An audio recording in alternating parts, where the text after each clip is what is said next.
Afterwards, the uncle drove them to a bus station and they were on their way. About a year later, that man, the uncle, was arrested and charged with several counts of murder. He was the man who was picking up young hitchhiking backpackers and slaughtering them. The guy who told me this story was 100% certain he had slept in the sleeping bag of one of the victims.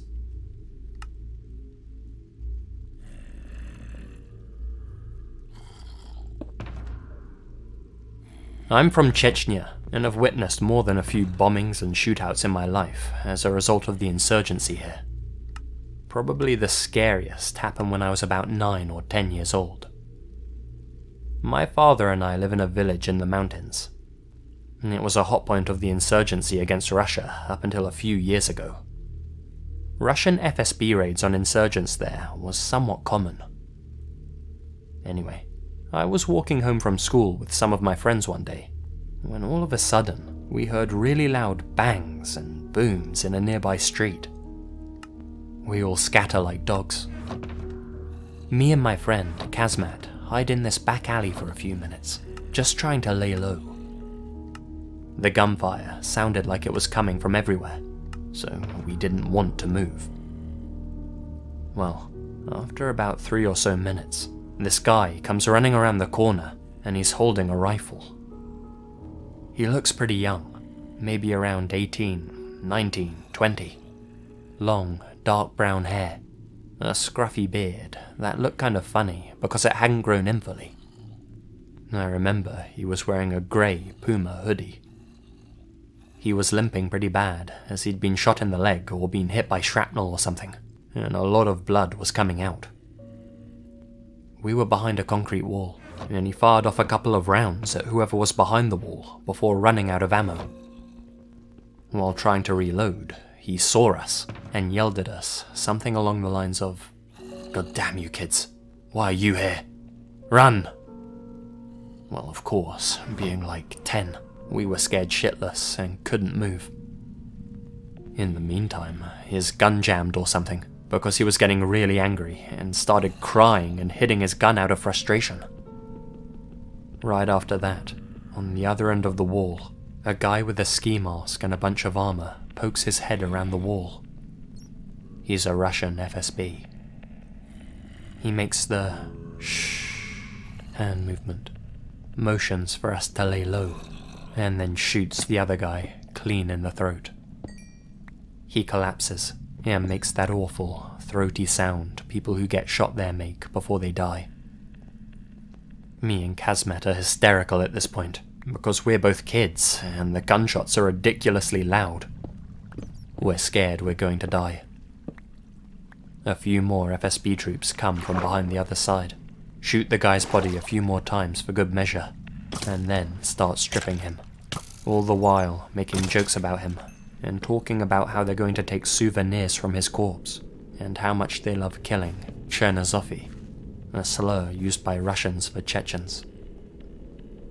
They completely ignored us, until one, who I think was the one that shot him first, walks over to us and tells us to stop crying and to go home.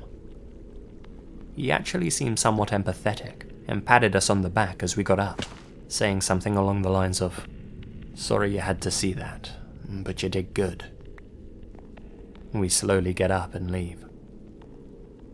I'm not exactly haunted by it, as I don't have PTSD, but it's easily the scariest thing that's ever happened to me.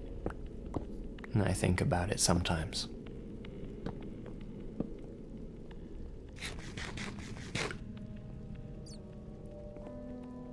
My father used to have 2 Cambodian employees that were cousins. They were survivors of the Cambodian genocide. They were in a labor camp that had no fences. If you ran, you would likely die in the harsh conditions.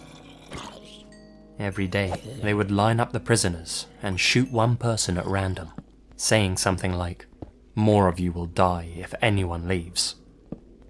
They were kept there purely through fear. The 2 cousins decided to escape one day. One of their brothers was too afraid to go with them, and they left him behind. They said that they live with knowing that probably 100 or more people were killed because they escaped, but they tell themselves that those people would have likely died anyway.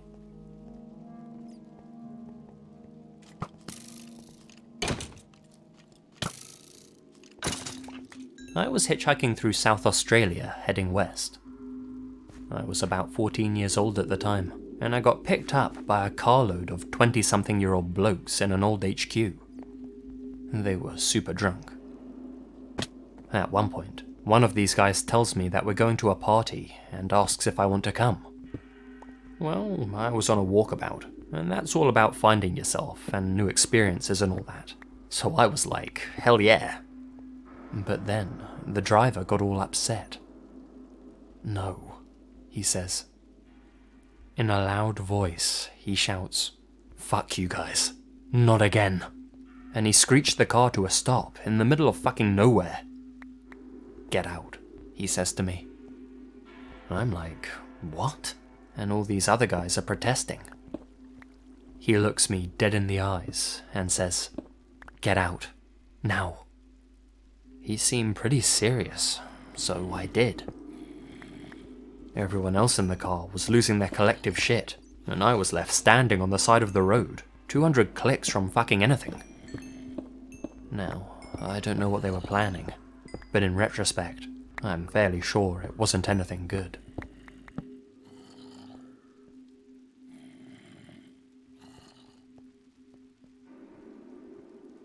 I was at a bonfire where people were telling ghost stories, and a friend told us this story about his aunt in Mexico. Back when she was a little kid, 6 or 7, she lived on a ranch near some mountains, and one day she was playing outside and ended up going missing. A lot of people from the area came to help look for her, call for her, but nothing. Like a week went by, and the family had begun to give up hope. Then, suddenly, she comes out from the trees, dirty, and with her mouth sewn shut. The family take her to the hospital immediately. The story that the little girl tells them is that she was wandering around in the trees, and some duende, a folkloric creature, came out and asked her to play with them.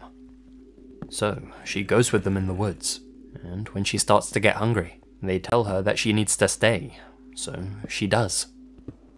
But then it starts to get dark, so eventually she finds her way back home.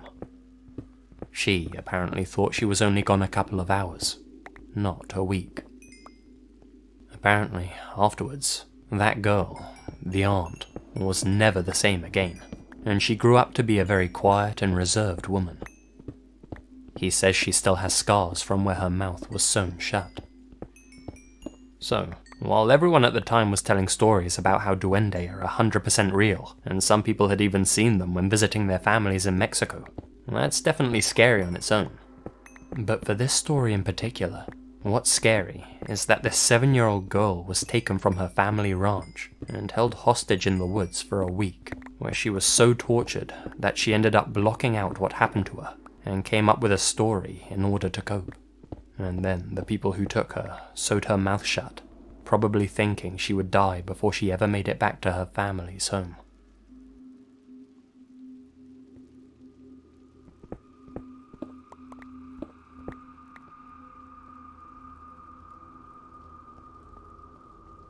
There's a freak story that never leaves me. A guy went missing in 2004. He had left his home without his shoes or jacket in October, and just before he disappeared, he had called his friends and asked if they wanted to come and go to a sauna with him, like a normal Finnish person might do on a Friday night. His girlfriend came home from work to an empty home, with lights turned on and the front door open. Case went cold, and the guy was never found. 4 years later, kids were playing in the woods near the missing guy's home, and noticed a scarecrow high in a spruce tree. They told their parents, who came to investigate, and they immediately called the police. It wasn't a scarecrow. It was the body of the guy who went missing 4 years earlier. He was tied to the tree, and the body had been there for the whole time that the guy was missing. It was officially ruled as a suicide. Now, the weird thing is that according to some Finnish crime websites, the rope wasn't tied around his neck like it would have been if he tried to hang himself and got stuck in the tree. He was sat on a branch, facing the trunk, and his body was tied from 3 or 4 places to the tree. That doesn't really scream suicide to me. The guy was a drug user, and had been to prison for drugs too. Some people on those websites think that his sudden disappearance and strange death might be related to drug debts. Did someone force him to climb the tree and tie himself up like that? Maybe he died of hypothermia up there, since temperatures in Finland in October can drop below 0. Maybe the debt collectors just left his body. Another strange thing is that the newspapers didn't tell where his body was found or how he died, just that some kids had found him near his home and that there was no crime. This story is so weird, it's disturbed me ever since I heard about it.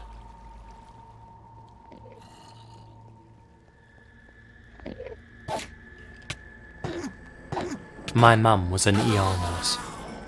A guy comes in who had flown off his motorcycle face first and slid down the road on his face. He was wearing his helmet, but it didn't help. Basically, he was shredded with no chin, no mouth, and no nose. All that was left were his eyes looking around in shock. Body was all scraped up too. He died. I have never ridden a motorcycle in my adult life after hearing that story.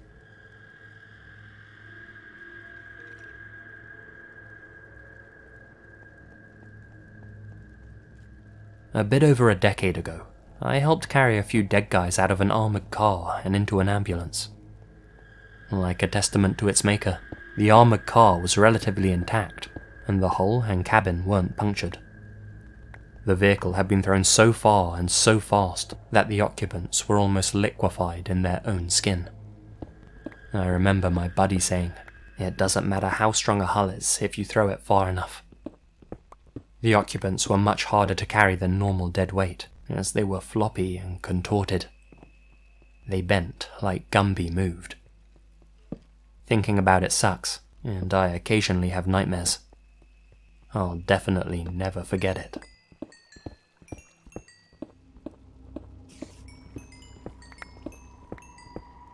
I went to the bathroom in the middle of the night after some nightmares, and left my door cracked open before I got back into bed.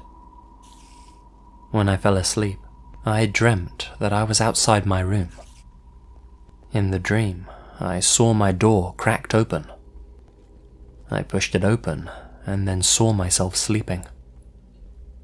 When I woke up, my door was wide open.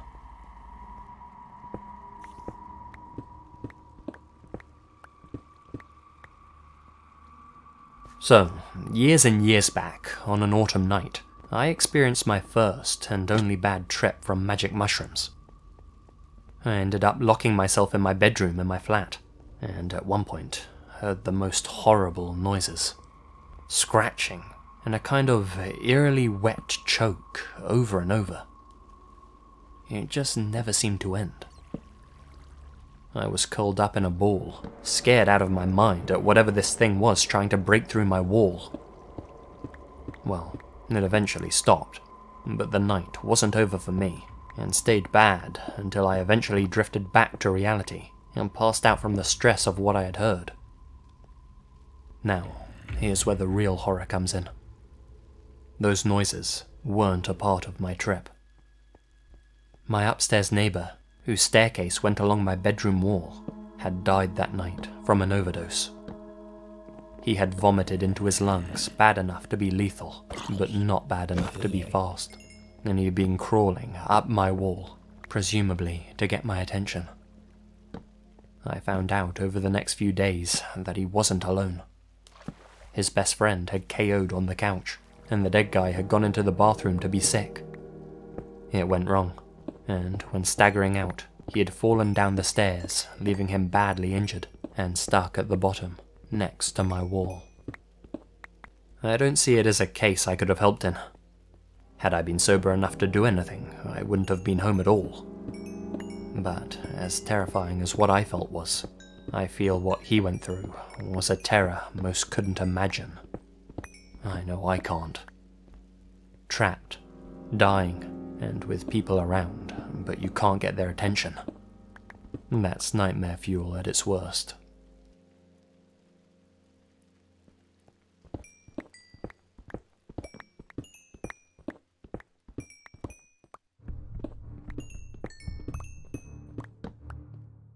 Hey guys, Lazy here, and thank you very much for listening.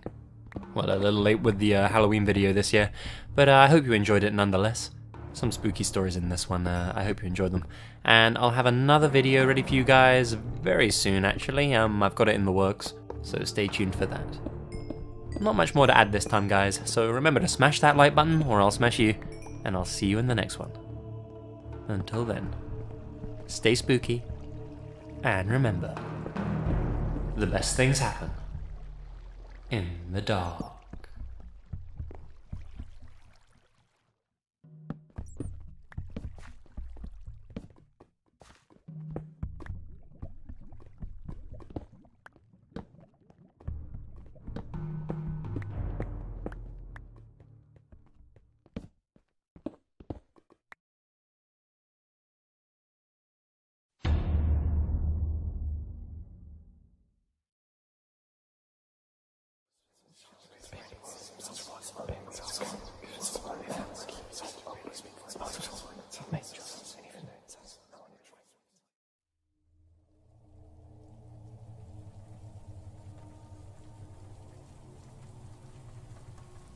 So this story takes place about 2 years ago, I think.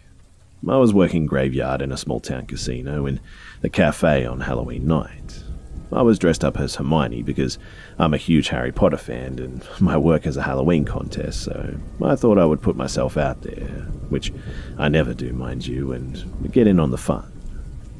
Now, my outfit was a skirt, short, but I had short leggings on under it, and a polo shirt and a tie, and all Gryffindor themed.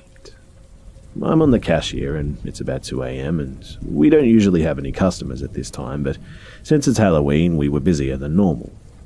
So, I'm just checking people out, just doing my job, actually having a good time seeing everyone dressed up, when this guy comes to the counter. I can tell immediately that he's drunk, and he was super tall, past 6 feet at least, and really buff and bald. I remember his total was like $2.40, and I don't know why I remember that, but I do, and anyways, he gave me a $100 bill. I told him that I had to get my manager to get change, and he looks at me and goes, "No, this is for you. I'll pay for the coffee separate." Now, as a cashier, we hardly ever get tips, but if someone wants to tip you, they can. But no one has ever tipped me this much before. So I was like, not really sure if he was being serious, and then he looks me up and down and says, "It's for you to come to my room with me." Well, I immediately hand the $100 bill back and say, "No, thank you." He takes out another $100 bill and throws them both at me and goes, "How about now?" I tell him no thank you again, and luckily security was close by and saw what was going on. He came over and nicely asked the guy to just pay for his coffee and leave, and the guy looks at the security guard and says, "If she's going to dress like a whore, she should act like one." At this point, I was very close to tears. I've had my fair share of creepy guys in my life, but never like this. Never in my face like this, and the security guy tells him to pay for his coffee and leave immediately or he's going to be escorted out. The guy looks at me and says, "Okay, bitch, I'll wait for you outside. You better meet me outside or else." I'm just standing there, not really sure what to say or do because this guy was just so intimidating.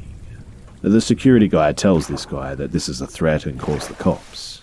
The security guy tells him that this was a threat and calls the cops, and the guy goes crazy and tries to hit the security guy, but he missed and the security guy puts him by a wall and radios over to someone else to call the cops.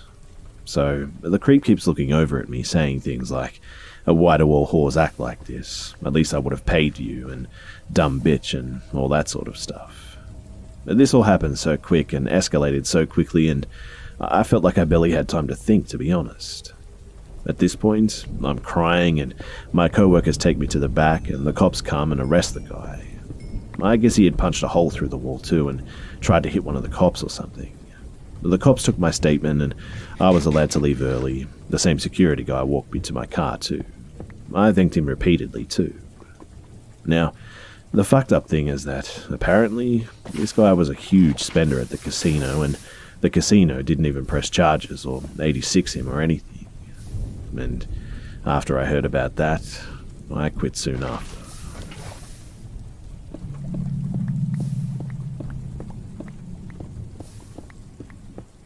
This is an ongoing situation, but it just went from annoying to seriously creepy. There's a maintenance guy at the office building I work at. He's hired through the landlord of the building or something, not our company. Bob is an older guy, maybe late 50s, and a former heroin addict. I say it like this because we're all pretty sure that Bob still occasionally indulges in the habit. He's a really socially awkward guy, and his mannerisms and way of speaking are just strange. He talks really slow and pauses in places where pauses just don't make sense, or trails off mid-sentence or something, and he always gets super close too when he talks to you and makes intense eye contact or stares at me through our huge front window that happens to be in front of my desk. So, overall, just a mildly creepy guy. So, he's done some really weird things in the past too, like gave me his personal number, bought a co-worker a $200 wedding gift and had it delivered to her. I work with all women. The staring of people through windows, and he gave me a toy riding horse thing for my son too. The kind that's on springs that rocks back and forth, and asks me personal questions about my marriage, and tried to ask me to go on a date with him at one stage. I also found my car door open and a bunch of my stuff like paperwork and some perfume and makeup that I keep in my center console moved around once when he was here. Today, he comes in the front office and just kind of stands there after saying hi. I ask my co-worker if I can go out and have a smoke, and she says yes, and I go get in my car and get the door cracked so I can smoke. I was parked under a covered carport thing just outside the back door across from the utility and supply room, when all of a sudden, Bob is just standing there and kind of grabs the door and opens it a bit. I don't know where it came from, but I was listening to music, so I wasn't really paying attention. I took my headphones out and looked at him like, what? He doesn't answer right away and then asks if I can take him to the store. A, he has a big white truck that he knows that I know he has. And B, he knows damn well I can't just up and leave while I'm working. I tell him that, and he goes, no, it's okay, I already asked a co-worker and she said okay. I ask him why he can't just drive himself, and he sits there for a second and looks at me and then asks me to come help him with something in the utility room. I say no to this, and I need to get back in before I get yelled at. He stared at me for a minute and then smiles the creepiest fucking smile and says, no you won't. They think you took me to the store. We have plenty of time. I don't know if I'm accurately conveying the creepy scary vibe that he was putting off, but I was scared at this point. I didn't know what he wanted or what he was trying to accomplish, but I knew then that it wasn't anything good. And on top of that, he wasn't moving out of my way, and it was like 6 inches away from me. I tell him to move, and he stands there for a few seconds and finally moves. I dialed 911 on my cell and jumped out of the car and just ran inside because I seriously thought that he was going to grab me and push me into the utility room or something.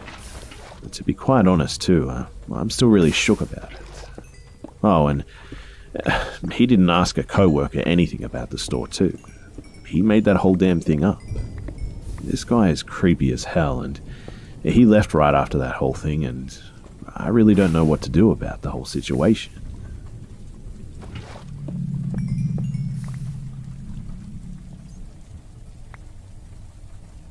A few years back, I lived in an apartment complex. It wasn't in a bad part of town or anything, and I even lucked out, somehow managing to move into the same building as a handful of friends of mine. I thought it was pretty awesome. So, a couple of months after living there, I noticed things were missing though. It was never anything big like my laptop or Xbox, but my iPad or camera and a couple of other small things just vanished. I knew I'd left them out in the open on the counter, but then they were just gone. A few times, I'd get ready to leave and my bottom lock would be locked too. Now, personally, I don't put much stock into doorknob locks. They've always seemed really flimsy to me and not worth the effort, to be honest, so I only ever used my deadbolt. When people would come over, I'd close the door behind them and automatically lock the deadbolt too. It was just a reflex, even when I was home alone, and the door was locked, but never the knob. I felt even safer using it because the deadbolt had no keyhole on the outside of the door for someone to pick or anything. And 3 times the doorknob was locked when I went to leave the house, and even though I never used it, I rationalized that sure, I probably just did lock it myself. I mean, what else could it be, right? But one day, after living there for about 7 months, I'd say, I'm sitting in my living room and I hear some shuffling by my front door. But since my apartment was a 1-bedroom and fairly small, I could hear it easily. I got up and moved closer, standing maybe 4 feet away from it. My heart sank as I watched my doorknob twist, just ever so slowly. It turned, and then the door pushed in and stopped at my deadbolt. At an agonizingly slow pace, the person on the other side pulled it closed, and the door just softly clicked, and I watched and listened as they slid a key into my lock and locked the doorknob. I didn't know what to do. I mean, have you ever seen something that just restarts your brain like that? It's so unfathomable that you just can't take in any of the information. That's what this was. I wish I could say that I snuck up to the door and banged against it, scaring the shit out of whoever was on the other side, but I didn't. I didn't do anything because my brain just couldn't actually comprehend that someone with a key was trying to get into my apartment while I was home. The only thing that saved me was my deadbolt. And before anyone says it was a friend or my husband with a spare, no. I had the only 2 copies, or so I thought, of my key because my husband was deployed. Not even family had a spare. But everything snapped into place after that. Someone had definitely been sneaking into my apartment and stealing shit and doing God knows what while I was gone. And then relocking the door behind them, and they've attempted to do it while I was there, too, locking my doorknob. I mean, how many times had they been in my apartment when I wasn't home? But there was no way for me to know because, like I said before, I can't lock the deadbolt from outside. Logically, I knew it had to be someone who worked in the office, a maintenance man most likely, but since I didn't look through the peephole, I couldn't find out which of the 4 guys who worked there it was. About 6 months after moving out, a friend who still lived there told me that all the maintenance men had been fired because all of them were reported creeping around apartments and likely suspected of stealing shit. To this day, I'm still not sure which maintenance man it was that came to my door, but to think that multiple of them were sneaking around apartments, it's creepy.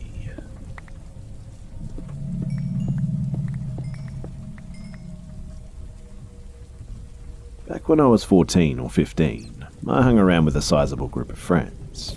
We would meet up in what we called the field, which basically was a large park in the middle of a residential area which backed onto a cemetery.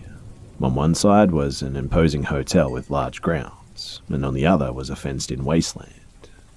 We hung around towards the back of the field, which was surrounded by trees and bushes, so visibility was pretty much nil from the street. Added to that is that it was very poorly lit, so we would build bonfires at night to provide light and whatnot, and warmth in the winter. During the day, large gangs of us would come and go, and we'd head to the shops or play curbs on the street. A local weirdo would often walk by too, looking back over his shoulder at us every few seconds and immediately averting his gaze if eye contact was made. He would shuffle around the corner, only to reappear at regular intervals. He was just an absolute creep, and this was displayed in his physicality. He was short and of slim build, balding with tufts of long hair creeping down the nape of his neck. As previously described, he would walk in a shuffle motion too, stopping abruptly and turning around to watch us. His eyes darted all over the place too, and he never made direct eye contact. But being teens and with the bravado of safety in numbers, we never really viewed him as a threat though. The lads would roar at him and call him a perv and a pedo and tell him to fuck off, but we gave him little thought otherwise, to be honest. One night though, around November or December, I arranged to meet some friends in the field after dinner. Around this time of year in Ireland, it's pretty much pitch black by 4 p.m, and it was 6:45ish and I was 15 minutes early. The field was dark and empty, but with the fearlessness and naivety of youth, I strolled to our usual spot at the back of the park to wait. Keep in mind that this was around 95 or 96, pre-everyone having a mobile phone. We had a custom little hut in one of the bushes, complete with branches that we used as seats. I settled on one of them and lit a smoke, and all was silent for several minutes until I heard a slight rustling in one of the bushes. I was slightly concerned, but figured that it must have just been a squirrel. The rustling stopped for several moments, but then picked up again, and louder and more vigorous. Definitely not the work of a squirrel. Alarmed, I shot up from my seated position and tried to make out the source of the noise in the dim visibility. Out of nowhere, though, he emerged from the bushes. Pounced would be more accurate, actually, and he was just mere feet away from me. He stared directly at me with the most menacing grin that I've ever witnessed to this day. He put his finger to his lips in a shushing gesture, and I bolted. Through the bushes, branches just whipping against my face. I stumbled at one point too, catching myself before I fell. I ran out of the fucking park in what felt like slow motion at the time, straight to my house about a half a kilometre away. I don't know if he followed me because I didn't look back and I didn't see him again. As I later learned though, he spent several years in a mental facility. Because the next I heard of him, he had apparently murdered his father, beating and eventually stabbing him to death. He was convicted of the murder and detained in a mental facility, and I thought little about him for the 20 or so years since that incident. That is, until a few months back, because there he was, on my bus, gazing around creepily like always. He looked my way, but luckily there was no recognition on his part. At least, I hope not.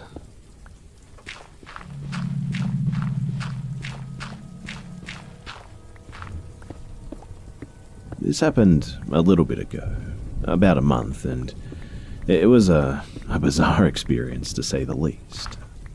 I'm 15 and I was playing some video games before passing out, and it was about, say, 11 p.m. when I hear the doorbell ring. Out of instinct, I began walking downstairs, but about halfway, the rationality came to mind. I mean, who the fuck rings a doorbell at 11 p.m., right? I silently strode back upstairs and stood in the hall, kind of expecting something bad to happen. And an exact minute later, it rings twice. My parents begin to leave their room and give me a quizzical look, and all I had was a shrug for a response. Then, he starts banging on the door. My mother jumps up at the first bang, and my father's eyes widen, but more in confusion than fear. He decided to go downstairs and peep through the view hole, and it was our neighbour.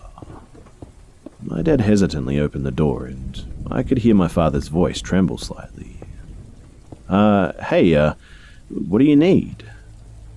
Next thing I hear is an entire full-blown scream argument from my neighbour, claiming that this household was his and that we stole it from him. My father's uneasiness was quickly replaced with annoyance, and he simply shut the door without giving our neighbour the time of day. My dad stepped on the first step going up the stairwell when our neighbour first hit the door. I'm not talking banging with a fist. This man was full body slamming it. My father was stunned for a second, and my neighbour charged the door again. This time, we began to hear the splintering of the wood too, and everyone reacted at once. My father went to brace the door with his body, my mother went to get the two other kids, and I went for 911. But the body slamming ensued for about 5 minutes too, and while I was on the phone with 911, mind you, it stopped. I thought it was over at that point, and to be honest, I was relieved, but I still stuck on the phone for a bit. I go peek out the front window of my house, and boy, was it only getting started. Our neighbour took his Jeep Wrangler and simply directed it straight at our house. We had zero clue what he was doing until he hit the gas and we heard the squealing of the tyres, and then he immediately hit the brakes. He was trying to scare us out of the house, I think, and I was still on the phone with 911, and I stepped away from the window to comfort my siblings, crack jokes and such, and eventually the police arrived and arrested him. The next morning, I left for school, still shaken from the night before, and I stepped onto our front steps and saw tyre marks leading up to our front door. In other words, the lunatic actually nearly rammed our door down with his car. I really never want to see this guy again, but he lives directly right next to me, so fuck my life.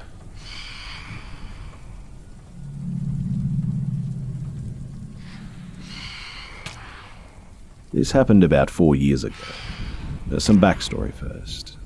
I'm from Australia and lived there during this event. At the time, my girlfriend, now wife, lived in another country but was visiting me over Christmas break. I lived in a big city which, if you drove about an hour in any direction, would either lead to another city or beautiful nature, in my opinion anyway. My friends and I decided to take my girlfriend at the time to see some of this beautiful nature and decided on a national park about an hour and a half from where we lived.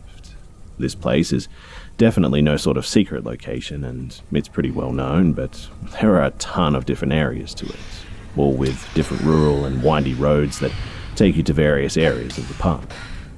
We had gone in 2 different cars too, my friends in one and me and my girlfriend in the other, to have some time together. So, we finished out the day of hiking and were heading home down one of the less common roads, and I remember seeing this really beat-up old 70 sedan with a wild-looking dude in the driver's seat drive past us in the other direction. This wasn't uncommon, as there are a lot of smaller, less economically sound towns spattered around the area, but for some reason, him and his car just stood out, and my girlfriend noticed it as well. About 200 meters further down the very windy road, there was a pull-off area. Just a semicircle of gravel that you could pull off to look at the view towards the ocean and whatnot. There was a camper van belonging to a company that mostly rented out colourful vans to backpackers parked there, with a woman just standing in front of it. And as soon as she sees us, she jumps out onto the road and flags us down. Now, these days, I've read enough things to know that pulling over to help someone on a quiet road might not be the safest idea, but back then I hadn't, and my friends were in the car directly behind us. Luckily, she wasn't the person that I didn't want to meet. She was quite obviously upset and scared when we pulled in, and I told my girlfriend to wait in the car, and I got out to speak to her. She was almost in tears, and I can't remember exactly where she was from, but it was a Central European country from memory, touring around with her 4 or 5-year-old daughter or something. She told me that her van had broken down and she pulled off there and called the van company's assistance line and was waiting for help. By this time, my friends had pulled in behind us and a couple of them had come over to see what was up.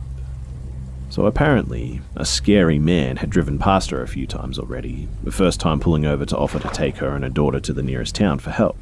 She thanked him and said no, and that she was just waiting for the assistance vehicle. He left, but then kept driving past every 10 to 15 minutes in the opposite directions, slowing down and then looking at them and then driving off again. She begged us to stay with her while she waited for the assistance vehicle because this guy apparently terrified her and her daughter too. I agreed, and my friends, being the awesome people that they are, decided that me and my girlfriend were enough, and they just fucking ditched us. Thanks, guys. Anyway, we stayed with the woman for a little while before the car that my girlfriend and I had seen earlier drove past, kind of slow, coming in the opposite way that we had seen him the first time. As soon as he had driven around the bend, the lady told us too that was the scary man that she'd been seeing before we got there.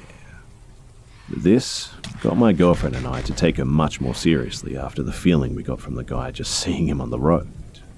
A few minutes later, he came back from the other direction and pulled into the parking area. There's some more context too. I am not an intimidating man. I'm tallish, I'll admit, but I have almost zero muscle and fairly soft features. So there's not at all intimidating me, a terrified foreign woman, her tiny daughter, and my girlfriend, who doesn't look that intimidating but is tough as nails, mind you, parked off a quiet road in a rural location with a not-so-nice-looking dude pulling in where we were. Great, I thought. So he gets out and is redneck as hell and definitely not friendly-looking. No judgment on the redneck part. I come from a poorer country town north of our city, and those are my people, but hopefully that sets a picture. Anyway, he strolls over to us, and at this point, I walk towards him to put myself between the girls and him. I have no idea where this bravery came from, and I would definitely not describe myself as a brave person normally. He looks at the girls and then me and asks if he could help. I tell him no, we're just waiting for the assistance vehicle and tell him that we've got it covered. He then says that maybe he could stay and wait with the woman and her daughter so that we don't have to. I tell him that we're happy to stay and thank him, but again, we've got it covered. He kind of just stood there for a while staring at all of us too, and not really saying anything and just giving off mega creepy vibes. After what seemed like forever, another car drove past us and looked out but just kept going. And this seemed to startle him, and he mumbled good luck and got in his car and just drove off. We waited with this poor scared woman and her daughter for almost 90 minutes and ended up talking a lot, and hopefully we made her opinions of Australians a little brighter after Mega Creep, who drove past once more about 15 minutes after he'd left us too, mind you. Finally, the assistance vehicle arrived, a bigger dude who could definitely handle himself. I asked to see his ID and stuff to be safe, but he was in a car marked by the company, had all his tools and definitely seemed legit. We gave the lady my number and asked her to text me when she was off safe. She was so grateful to us for staying with her for such a long time, and it made me feel good that even if this dude was just a weirdo-looking awkward country guy that didn't mean any harm and was really just trying to help, we still made her feel more comfortable in a strange country. Mind you, I don't think he was just an innocent bystander, and I definitely believe that he was up to something. But I guess you never know. In the end, I did get a message from her to say that she was safe, so everything ended pretty well. But being up in those mountains where pretty much no one goes and having this weird guy just drive past continuously, almost leering at these girls too, it was a creepy experience, to say the least.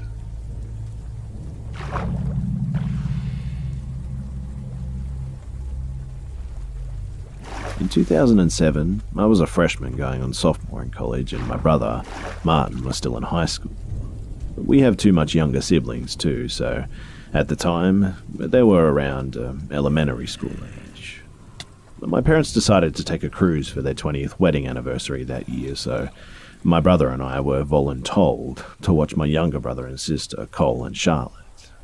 My brother's best friend, Christian, stayed with us while my parents were gone, and he helped us plan some fun activities with the younger siblings. One idea that they were particularly excited about was a camping trip, as my family had never been particularly outdoorsy in the past.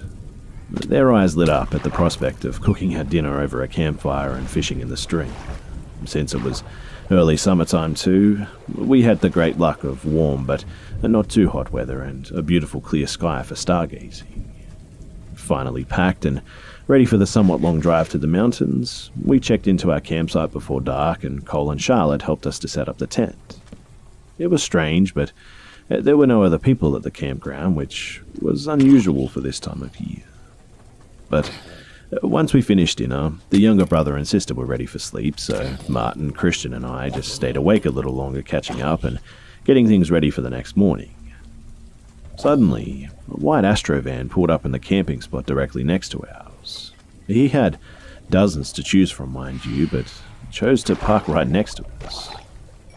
Christian just said, "Oh well, at least we have company now," and he called out a quick hello to the new neighbor with no response back. At this point, I got an uneasy feeling almost immediately, but decided to just push it aside and continued to get the fishing poles ready for the morning and put the food away for the night to ward off bears and wild animals and whatnot. Over the next hour or so, things just started to get weird though. So, the man who parked next to us got out of his van to sit at the picnic table with only a small fire. From our roaring fire, I could see that he was looking directly at us too. However, his fire died out completely several minutes later and he continued just sitting there. And I could feel him staring, but I couldn't see his face anymore and he was just sitting there, breathing. Christian and Martin noticed that I was uneasy and they picked up on how creepy the situation started to become. Martin whispered, "Why is he breathing like that? I don't feel safe anymore." I told Christian and Martin that I was going to stay awake because I just didn't trust this guy. As soon as they moved from the fire into their tents, the man rose from the picnic table and started moving towards us. I called out, "Hello," with no response from him, and finally, in a whim of panic, I demanded that we pack up and just get the fuck home immediately. Christian and Martin got out of their tents and saw the figure of the man just standing there, staring at us, breathing hard. We tried to stay as quiet and as calm as possible while we packed up so as not to alarm Cole and Charlotte. And finally, throwing everything in the trunk, we drove away, not looking back. Before leaving the site itself, though, I asked if we could go to the check-in area at the lodge to see what the hell was going on and see if they knew anything more. I mean, what was this guy's deal, right? But to my surprise, there was no one else registered at the campsite that evening. But the story doesn't end there, too. So, about 6 months later, I think, I was in my sophomore year of school when a local hiker went missing in a county just over from where we camped and where I went to college. She was doing something really normal, like hiking with a dog or something, and sadly, she turned up several months later murdered and found in a white Astro van. When the news finally released the photos of the van, too, and the man's face, I knew immediately that it was him. I got a phone call from both my brother and his friend, and they recognized him too. But we came to find out too that this wasn't his first murder because several years later, he became known as the National Forest serial killer. I sincerely mean it when I say that I'm an incredibly cautious camper now because of this encounter. I mean, thinking that it could have been us or my younger siblings, it still gives me nightmares to this day. We recently had a reunion, actually, Christian, Martin and I, and we talked about what happened to us with more than 10 years gone by now. It's amazing that we all remember the details so clearly too. They're just etched in our memories forever now, I think.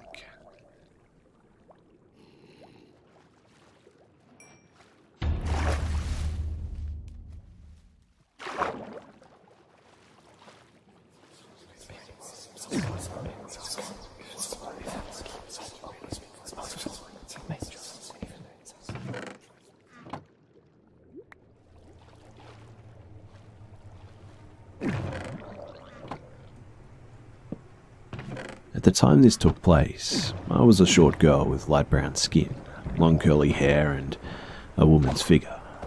I was barely 13 years old and had just moved to another area in my state.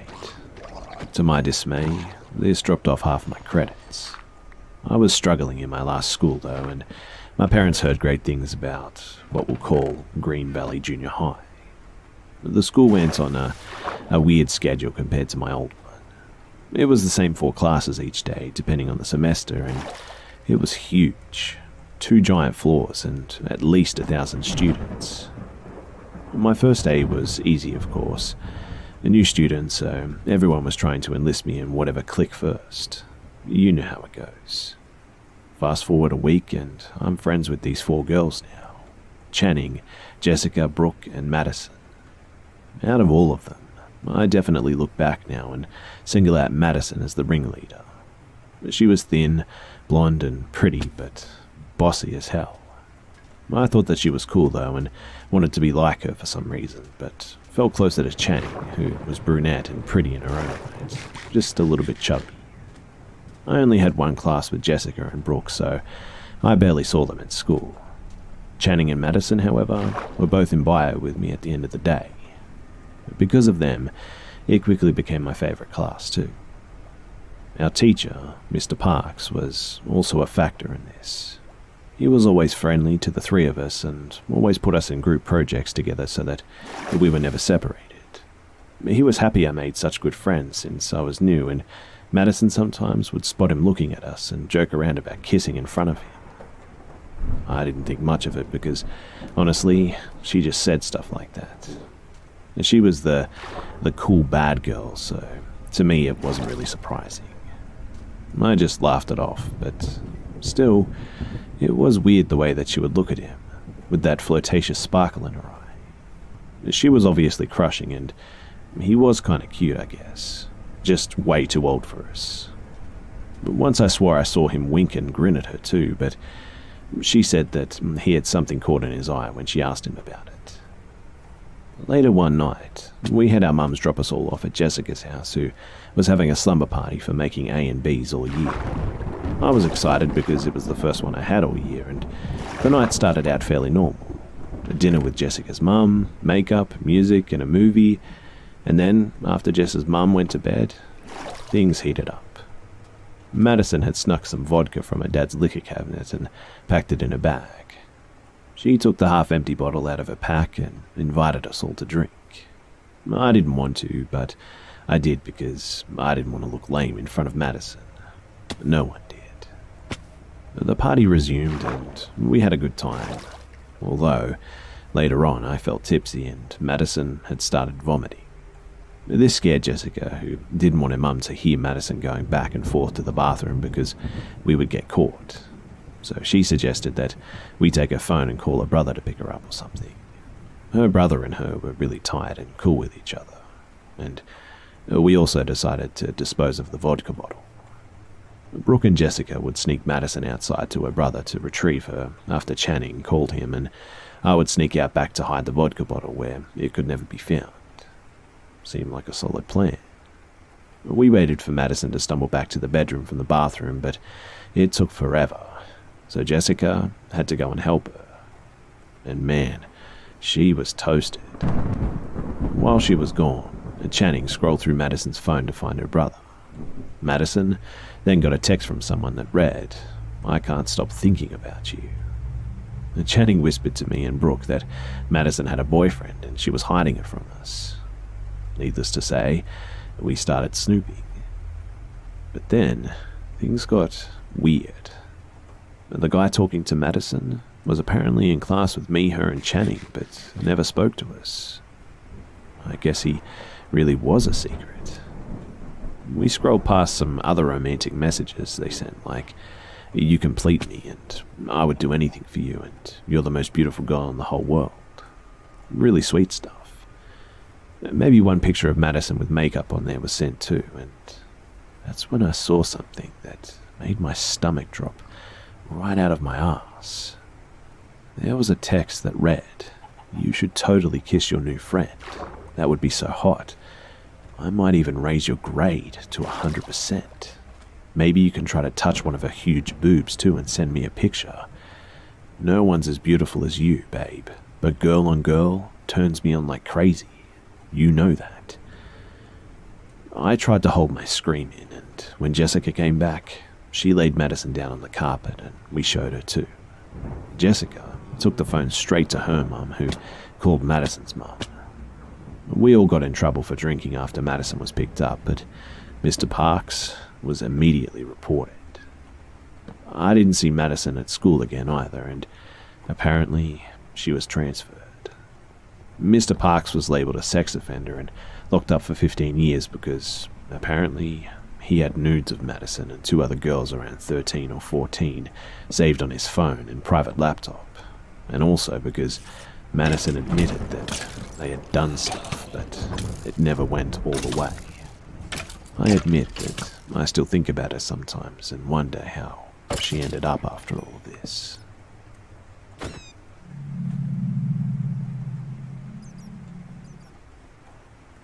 So last week, I was backing into a parking spot in an unfamiliar townhouse neighborhood.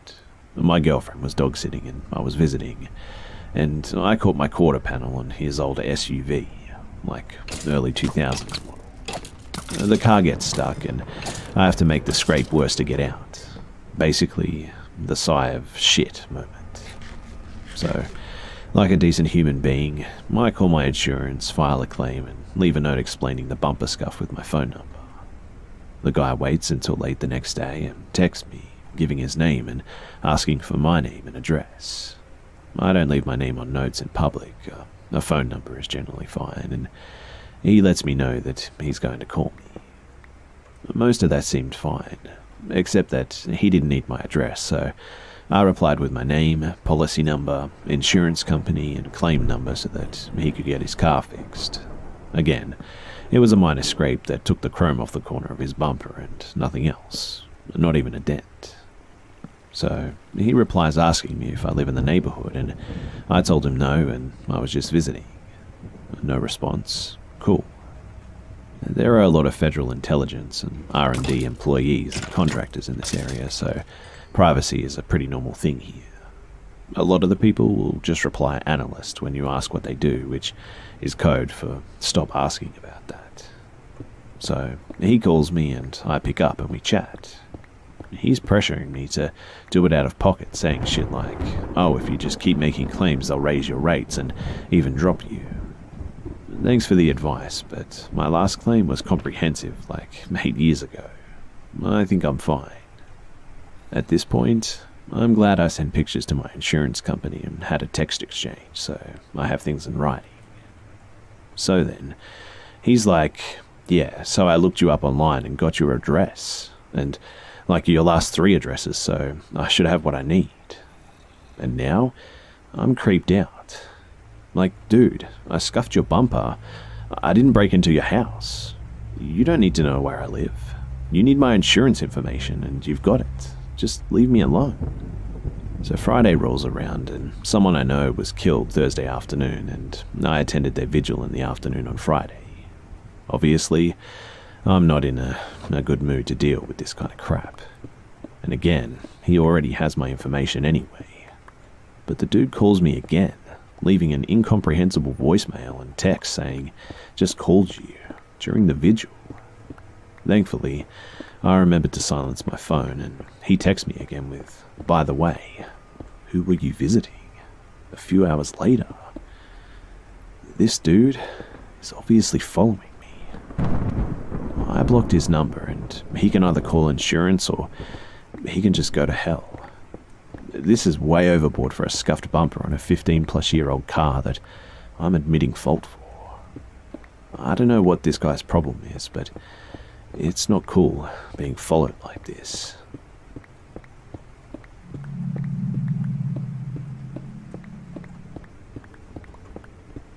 So, I was on a holiday with my boyfriend and his family, and we hung with his stepsister a lot due to her being a similar age with a similar interest in alcohol. All the beauty of all-inclusive holidays, right? Anyway, this one night, we have drinks and we leave the hotel to hang out around the beach directly opposite. With food stalls and music, the atmosphere was busy and friendly, and we noticed a large group of fellow teenagers. They're talking and laughing, and so we decided to go over and join in. The group mainly consisted of Italians, and they were excited by our English accents and happily involved us with their conversations. We mainly talked to 3 guys, as their English was good. I'm a somewhat shy person, and not so much anymore, but back then I was 17 and particularly shy at this point in my life, so I hadn't joined in too much of the conversation. I was feeling uncomfortable, not because of anything weird, but just because I felt anxious socially. After a while of chatting with these people and laughing, one of the guys, who looked around 21 or 22, claimed that they were all headed to a party.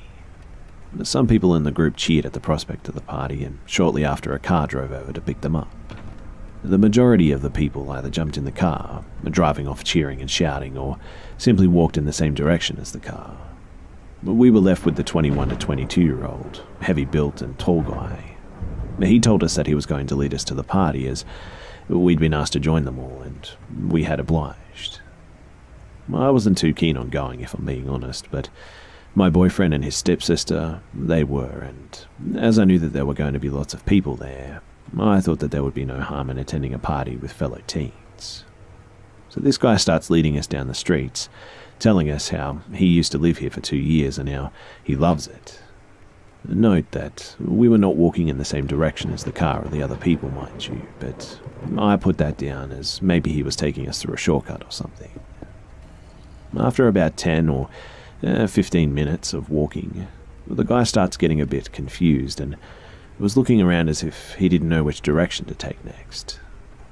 I found this odd, seeing as he claimed he lived here for 2 years. But he leads us around for another 10 odd minutes, looking dumbfounded and more confused by the minute. But finally, he says, down this street, and we arrive outside an apartment building. It was about 3 stories high, with a rusty old gate that we were led through and into an elevator. The guy says that the party is up here in his apartment on the 2nd floor and presses the number 2 button on the elevator. The door shuts tight and we begin moving upwards, and this is when my senses kicked in hard. Something just felt very off to me, and had done since he had been confused with his directions. The lift was rickety and old and was groaning as it slowly trundled upwards. I think this was the point that my boyfriend and stepsister finally realized too that something just wasn't quite right, and believed my complaints I had made whilst walking to this apartment. After a painfully slow and shaky minute in the elevator that had felt like many more minutes, we came to a stop and the doors opened to face another door, wooden and locked. The guy gets out his key and opens the door, and it swings open to reveal a hallway with about 5 doors, 2 on each side and 1 at the end. This pinpoints the minute that I realized one simple thing. We needed to get the hell out of here. There was no noise of a party, no music, no talking, no laughing. It was silent, completely piercingly silent. I start tugging on my boyfriend's arm, knowing that he'll realize I'm feeling scared. He takes my hand and gives me a reassuring squeeze and a look that says, "Don't worry," and I try not to. The guy at this point had gone pretty quiet compared to his non-stop chatting on the journey too, mumbling incoherent words, some English, some Italian. He led us to the door at the end of the hallway, and it opened out onto a large balcony that mimicked a garden. The floor was astroturf and lawn chairs dotted around. There was a table with speakers, alcohol and cigarettes covering it, and to be quite frank, it was a total dive, but we were too occupied and shocked with the fact that we had been promised a party and all we could see for ourselves was this weird balcony and this even weirder older guy and no one else around. He spoke with us for a moment and my boyfriend asked him sternly where everyone else was. The guy mumbled something about them turning up soon and said that he was going to get some of his friends from another room and introduce us. When he said this, he smiled in a way that made me feel so unbelievably desperate to escape that I can't explain it. That smile,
So, I'm in a recovery group, and a woman in this recovery group that I'm in came up to me one day and asked if I would befriend her 16-year-old daughter who had a hard time making friends.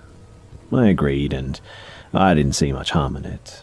I was 21 at the time and thinking of going into teaching anyway, and it seemed harmless enough.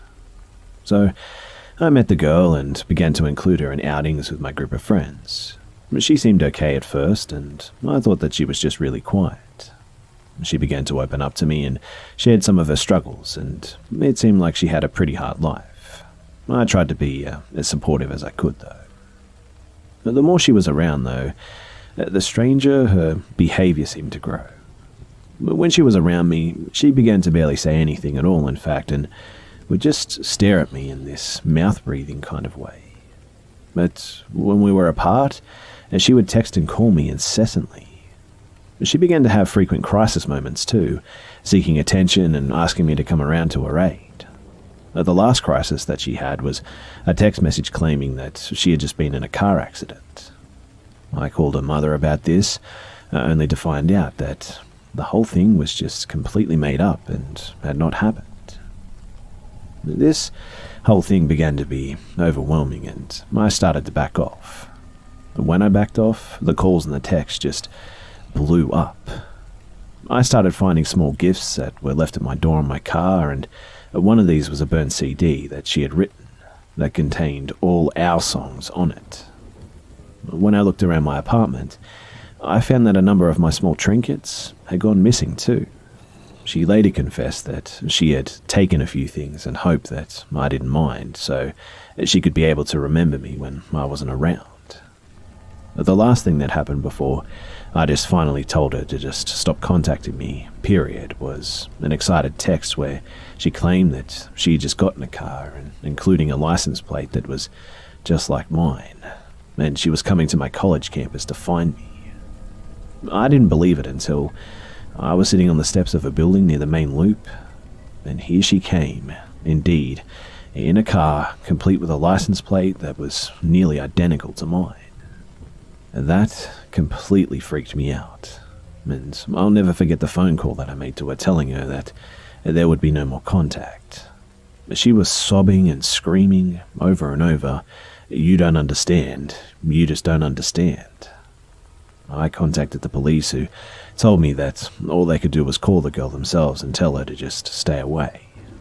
They did that, and after a few more times when she made up new AIM names to try and reach me, she did finally go away.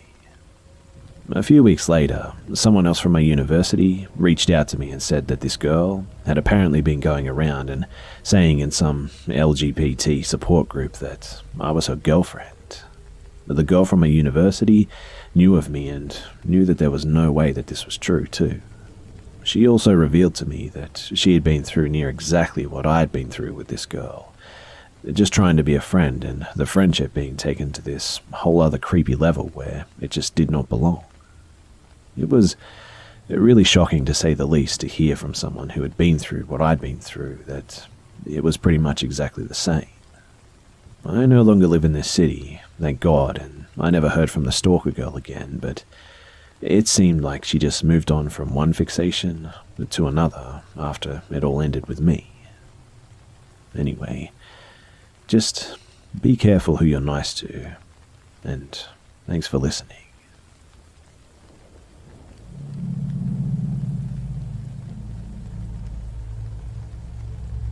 I had a stalker from Xbox Live try to find me at work 2 days ago on Monday. I'm only 17 and work second shift at my local movie theatre. This is all relevant later. So, it was Friday night and my weekend had just begun. I was on Xbox Live and playing Overwatch and eating now-cold pizza like lots of my friends were. I was kicking considerable ass, more than I usually was at this game, and I was on fire for 3 matches. At around 2 AM, I decided to step up my game and go into competitive mode. I got into a match at King's Row and I was playing Pharaoh in defense, and I got a 15-player kill streak, but I noticed 5 of those kills were on the same guy, a Bastion. The match goes on for about another minute, and then I get an invite to a party. The gamer tag was the same as the Bastion I just killed for the 6th time. I was in a party, and since all of my friends had called it a night except for me at that point, I decided that whatever he wanted to say could be interesting, so I had him. Now, I usually expect some kids a few years younger than me to be shit-talking me, but to my surprise, it was a grown man on the other end. And more to my surprise, he sounded like he was in his 30s, rather than closer to my age, and he had a thick Spanish accent. Immediately, this guy starts cussing me out too. I can't lie when I say that I half expected this to happen when I got a party invite, but whatever. So now, I have the mentality of, if you're a jerk to me, I'll return the favor, and I replied with the classic, "Oh, you mad, bro?" But the guy doesn't acknowledge what I say, and instead of saying the usual shitposting kind of response, he actually threatens to kill me and my mother and my family. I was sort of shocked by this, but it didn't last, and I just told the guy to take a chill pill, but he responded with, "No, I want to." He stopped mid-sentence, and I noticed why. A diva on our team had just killed his Bastion hero again, and now this is where things got scary. It sounded as if he turned into a rabid animal that was trying to suffocate itself on the mic, and screaming and howling and spitting, all at the same time. It's difficult to describe exactly what the sound he was making, but that's the closest I can do. Just inhumane noises were coming from his person, as if he was being gutted and possessed by a demon at the same time or something. And, mind you, this is a grown man too, which made the entire thing scary compared to laughing my ass off when a 12-year-old loses it. Anyway, the match ended and the enemy team didn't even get the payload moving, and the man loses his shit some more because he lost. Then, I decided to be an asshole again and not take this clearly crazy guy's shit. I basically told the guy that he sucked at the game and he was acting like a child and to grow up. And then, the Spanish guy just hollered "fuck you" into the microphone for, no joke, 20 seconds. It started getting all crackly, in fact, and he was being so loud that he was breaking his mic, I think. He then removed me from the party, and I decided that since the match was over, I would just call it a night, just like my friends had. My overall reaction to what went down was, okay, that was something, I guess. So I logged off and turned off my Xbox and just went to bed. As soon as my head hit the pillow, I realized how much of a dumbass I was for not recording any of it, to be honest. My friends would have fucking lost it when they heard it. But then, I just fell asleep. Saturday went by with nothing, and I thought that was it with the pissed Spanish guy. Sunday came, and I logged into my Xbox that morning to play more Overwatch. And I noticed that I had a message from the guy.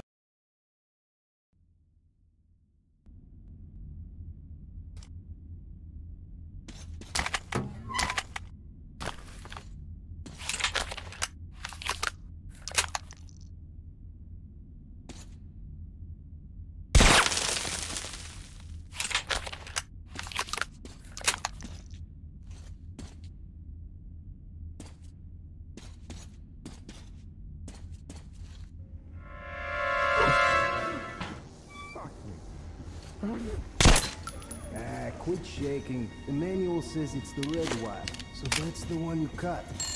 Hey!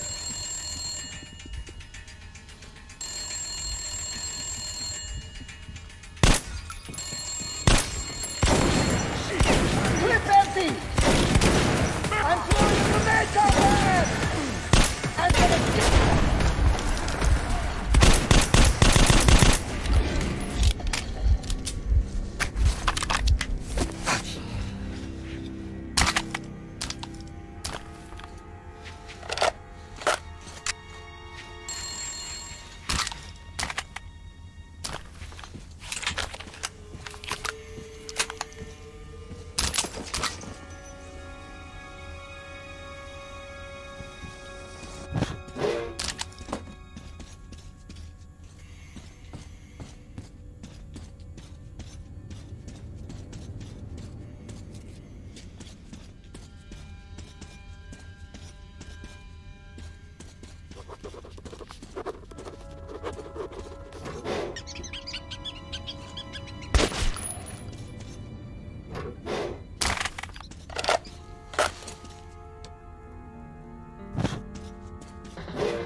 What the hell are you doing here?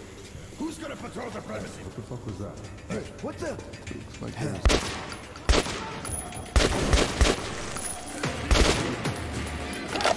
We've got company! Get shit!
Alarm!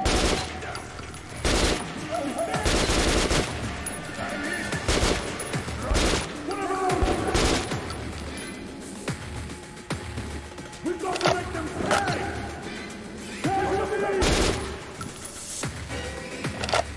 We're taking casualties! Get careful!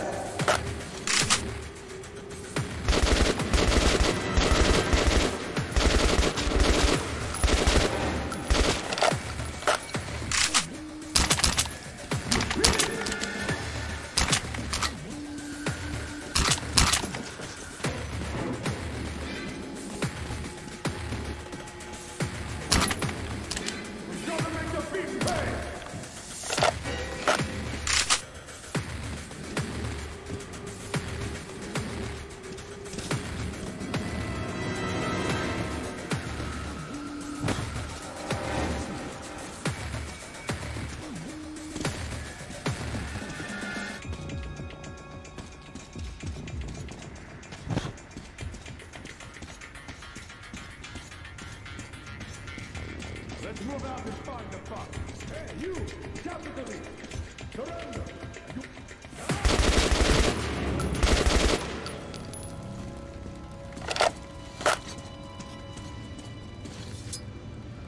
What?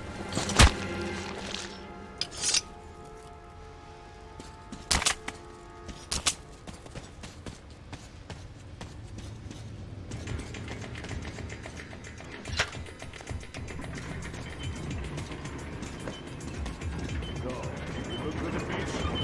Yeah, let's hit it. But keep your eye.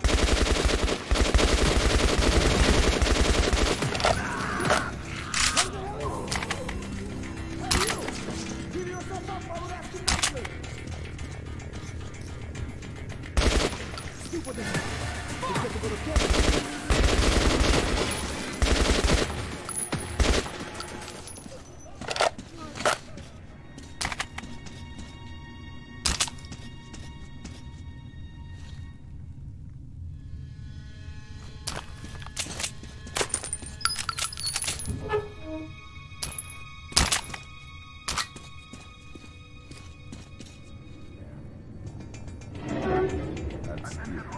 Should go and check.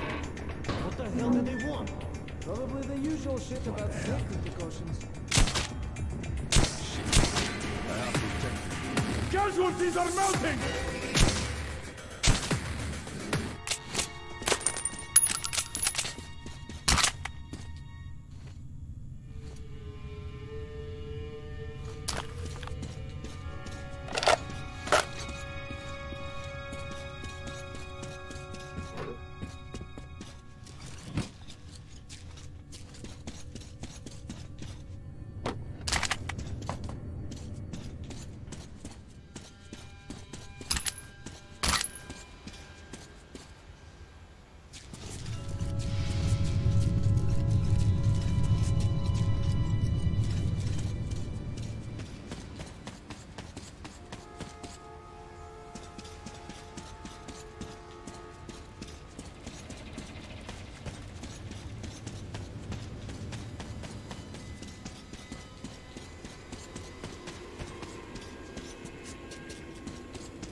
Enough!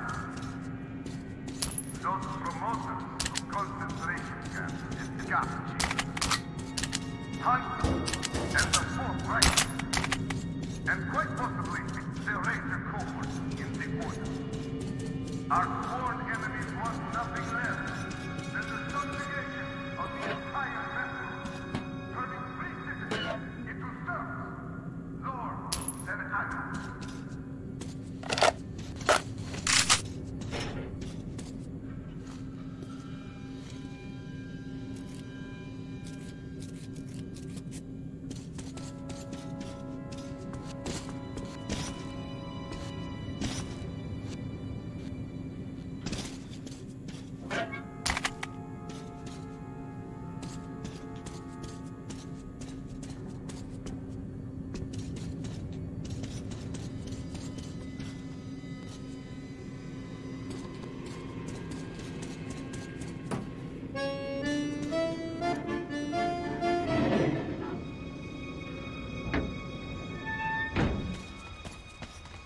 Fucking go.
You cut it yourself. I'll go stand there.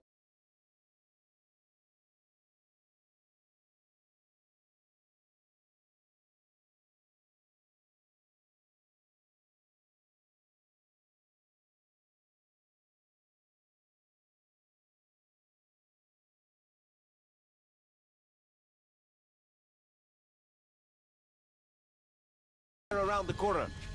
Pissed your pants already? Then watch a real man. Well, if you're a real man, why are your hands shaking? Hands don't mean shit. The important thing is nothing else shakes. Okay. Composed. Huh?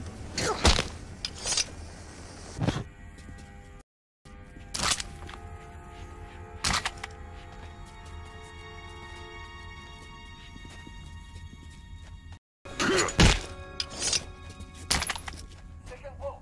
Come in. Second post. Where are you? I'm gonna come around. Yes.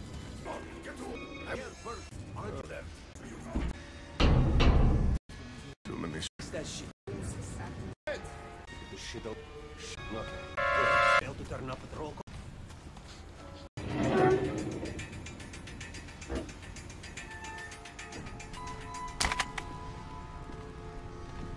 All right, everyone stand by. We're starting the equipment check. Patruga, are you ready?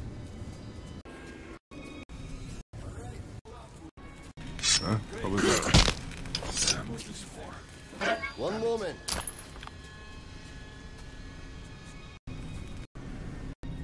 This one. Edicts. Turn.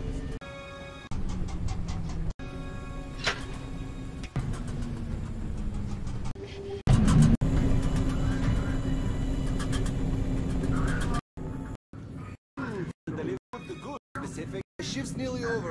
Best of the other guy when he arrives. Doing my new pants. I'm gonna think of a way to.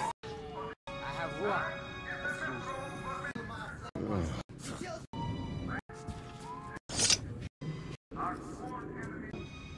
Should be coming back. Beast. Either way, the brass better not.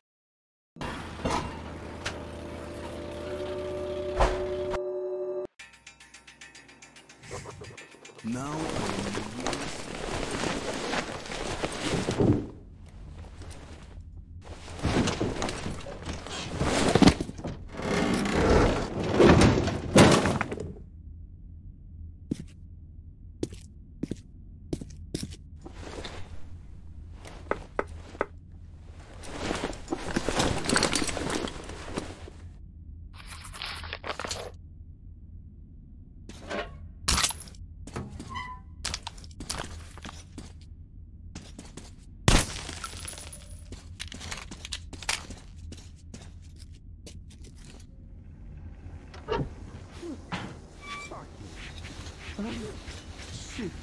Quit shaking. The manual says it's the red wire. So that's the one you cut. You cut it yourself. I'll go stand there around the corner. Pissed your pants already? Then watch a real man. Well, if you're a real man, why are your hands shaking? Hands don't mean shit. The important thing is nothing else.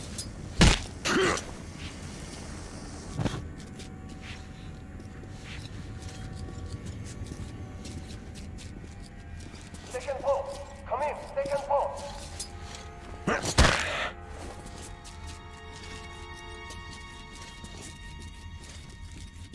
Second post.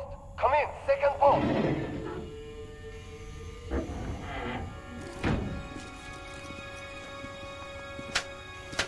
What the hell are you doing here? Who's gonna patrol the premises? Me alone? Come on, get to work, all of you. Yes, sir. Ivan, stay. Did you take care of the rats? I want them all spot.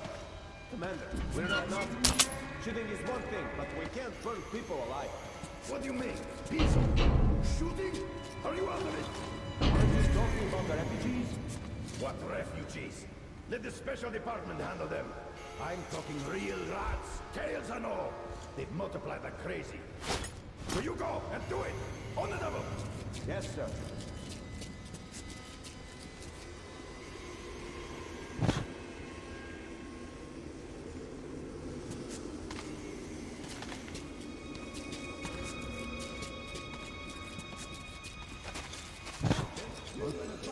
Right. Let them come here if they want anything. Well, let them fix that shit. Right. Because if we leave our assigned post... Yeah, they won't hear our excuses.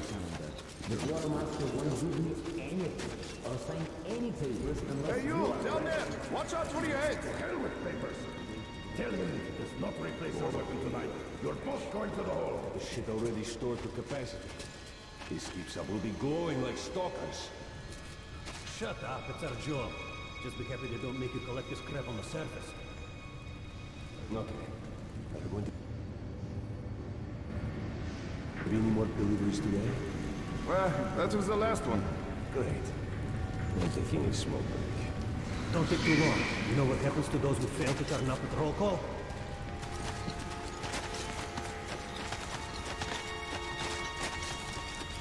What the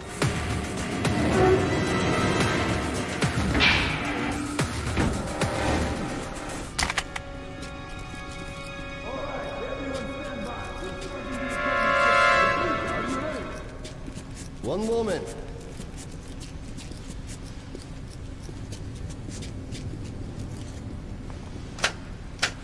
Yeah, I'm ready.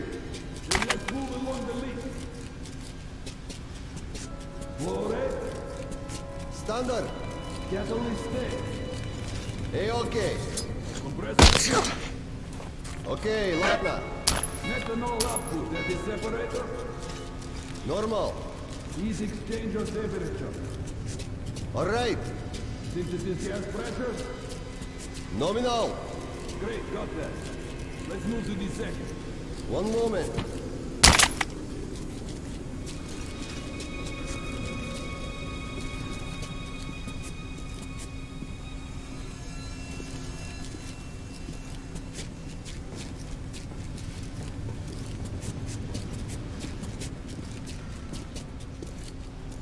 Yeah, I'm ready. Okay, let's handle this one. Compressor speed. All right. Flow rate. Hey, okay. Catalyst stay. Nominal. Heat exchange of temperature. Standard. Methanol output at the separator. Okay, ладно. Synthesis gas pressure. Normal. Great, got that. To the third.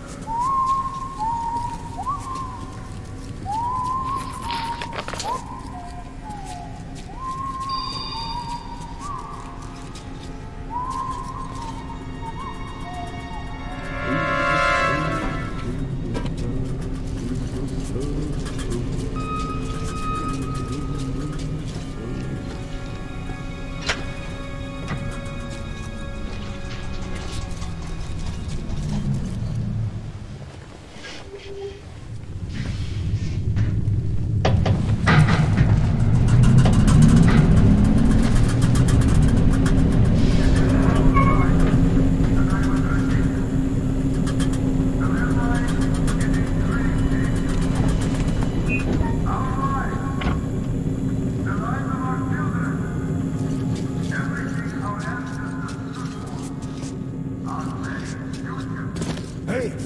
What the hell was that? Some kind of noise.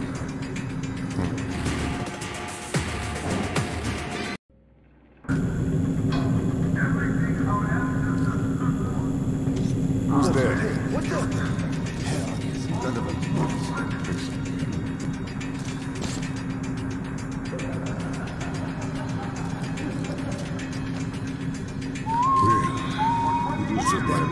After all. Getting a call definitely seems a possibility now.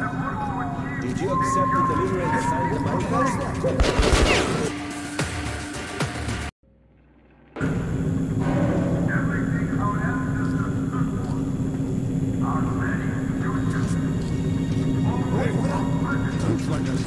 Who the hell is there?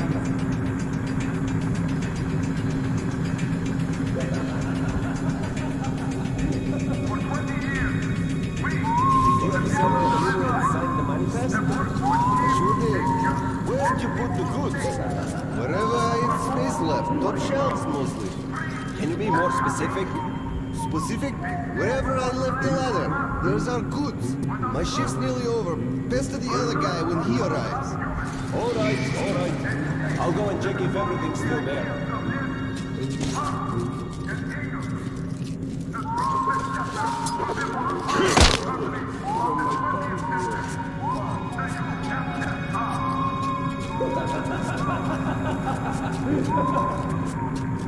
And put it down. Fuck you and your crane. I almost ruined my new pants. Don't be so nervous, Rob. The brain cells don't regenerate, you know. Shut up and think of a way to fix this. What, the crane?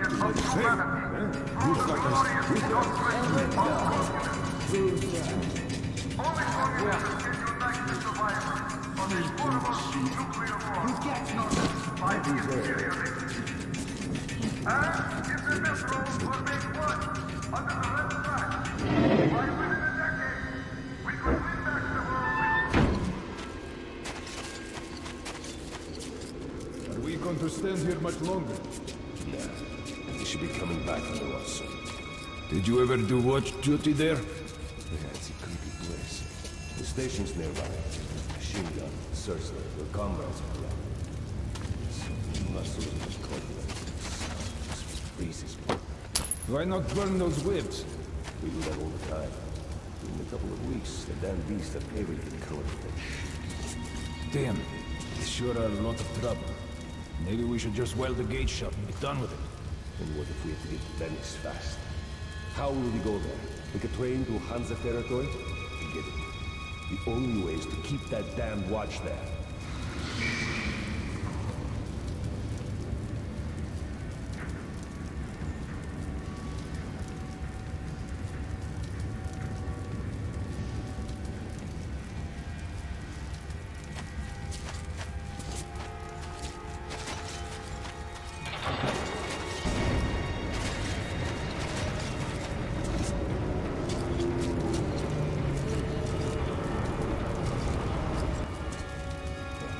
And that was no fucking spider.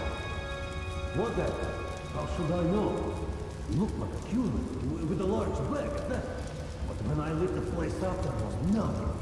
Don't worry about it. We'll shit starts happening after the 6-hour watch.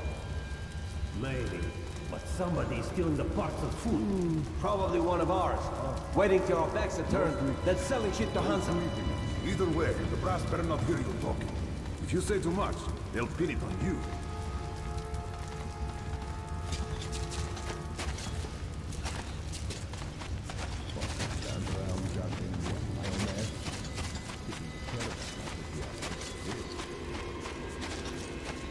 Hey guys, mind if we stay here till the next ship arrives?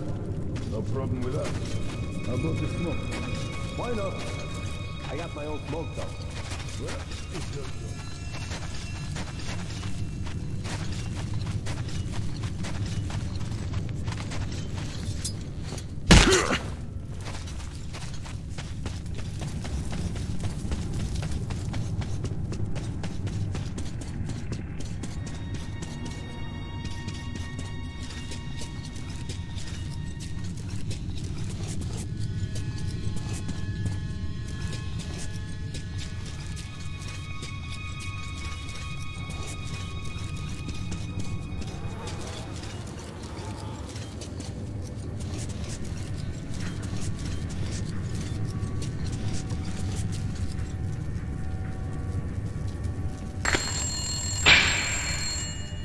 Stay down, or your brain goes splat.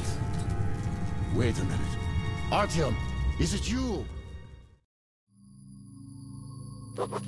I was able to send the report back to the Order via my old acquaintance, Andrew the blacksmith.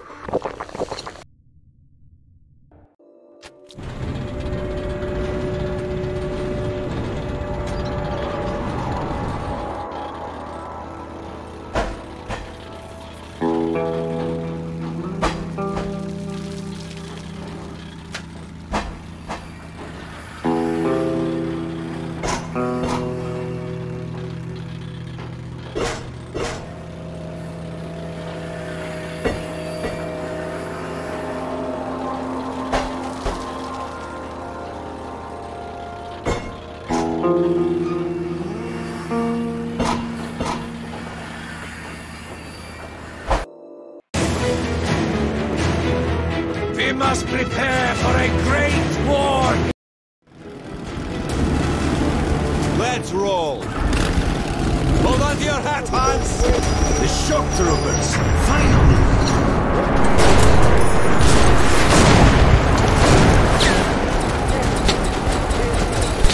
Oh my god! This is one of them! Right to petrol! Down with Sancho! Push us towards the gate!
the ammo, so give them some indirect fire.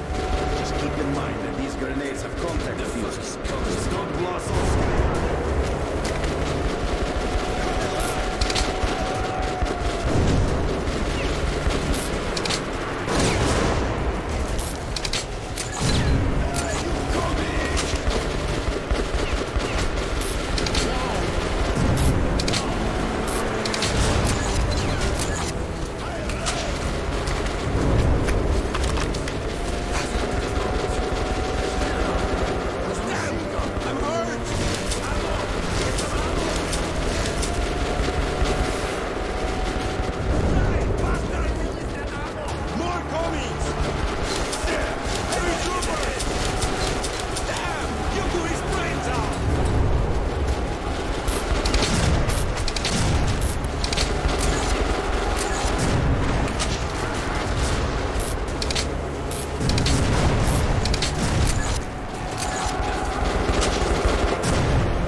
When asked how it all started, I always tell that it all began that day when we went to Botanical Gardens. We, meaning yours truly, and two of my friends.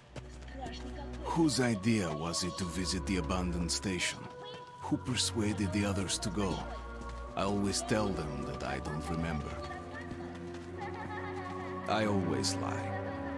It is a safe lie. Or there is no way to ascertain the truth.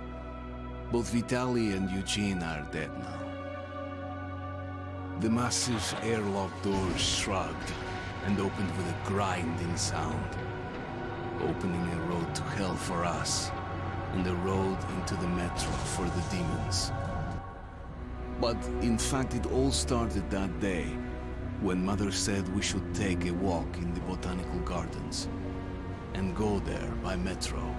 I remember how we took a short escalator to the surface, how we exited a spacious glass pavilion and saw a street buried in green. I remember the smoke clouds moving across the limitless sky, and soft, cool wind on my face. Mother bought me an ice cream. That was the last time I tasted it. That day, humanity was executed. The righteous and the sinful were called to be rendered according to their deeds. And we hid from God's sight in the metro. And we were saved from his wrath. And he apparently decided that flushing us out wasn't worth the trouble. Then he went about his business, or perhaps died, while we stayed on this used up and discarded earth and continued just going with it, going nowhere. I remember so many random, unnecessary things, yet I don't remember the most important one. My mother's face. She died very soon after the war started. All that remains of her is that day in the gardens. How I wished I could recall her face. The way she looked at me. The way she whispered that I have nothing to fear. I'd sell my soul just to recall that. I'd do that any day, any time.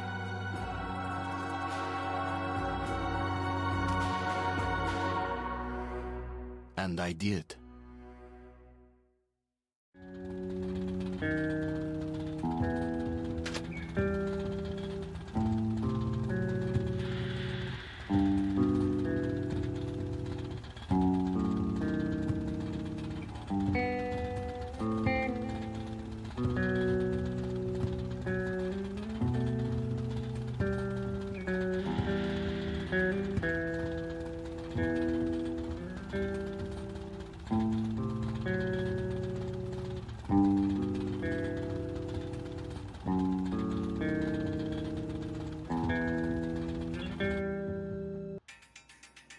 Now I am in a real spider-infested catacombs, where the General Secretary Moskvin does not look.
shit. Quit shaking. The manual says it's the red one. So that's the one you cut. You cut it yourself. Shit.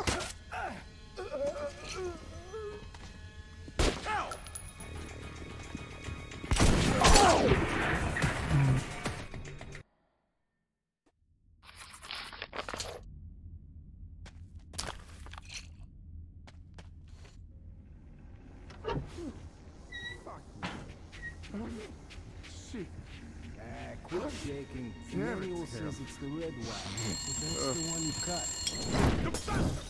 He's right here!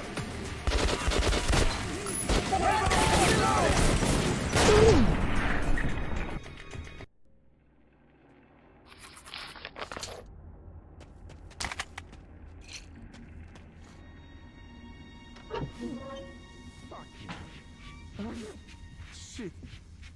Quit shaking. The manual says it's the red one. So that's the one you cut. You cut it yourself. I'll go stand there around the corner. You're gonna pay, you pig! Your pants already? Been watching you.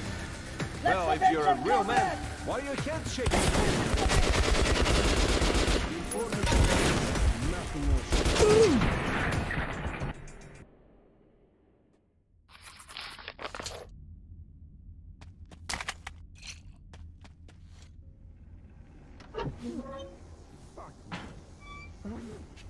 Shit.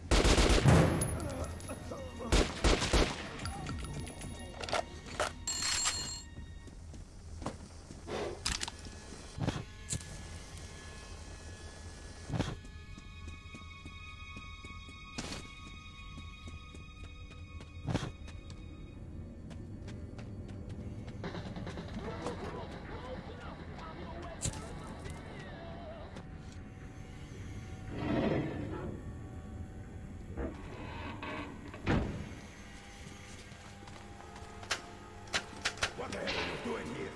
Who's gonna patrol the premises? Me alone? Come on, get to work, all of you. Yes, sir. Ivan, stay! Attention!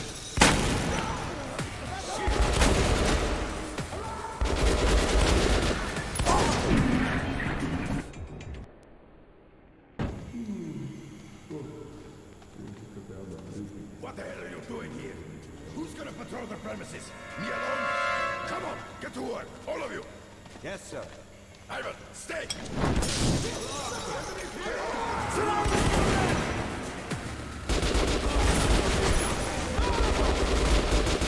He's down!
What the hell did they want?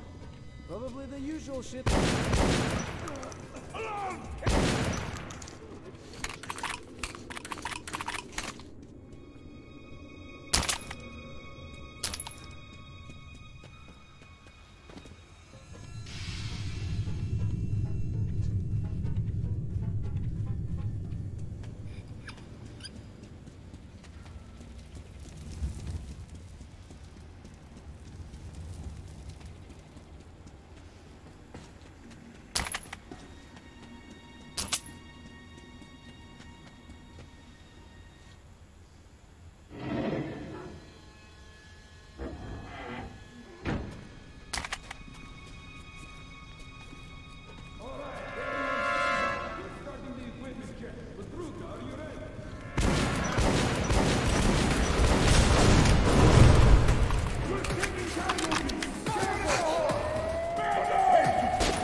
Sure, huh? You gotta think. Should I just jump the boat? Yeah.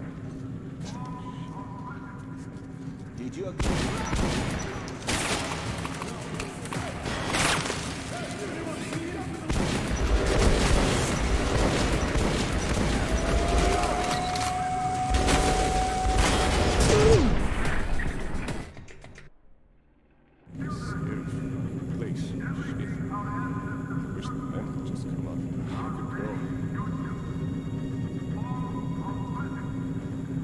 accept the delivery and sign the manifest? I sure did. Where did you put the goods? Wherever I had space left. Top shelves, mostly. Can you be more specific?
Let's roll.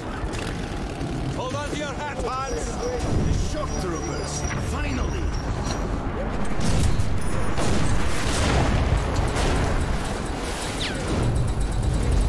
Oh my god! There's a ton of them! Try and get Federer, Hans! Down with the subunit! They push us towards the gate.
It's a damn railgun.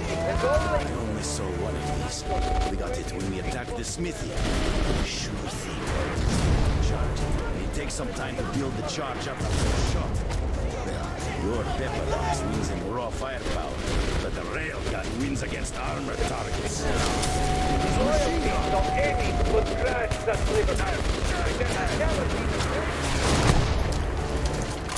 To the sun, you man! Ammo! Those calling for open drive shall leave with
it just in case, since I myself am better with a rifle.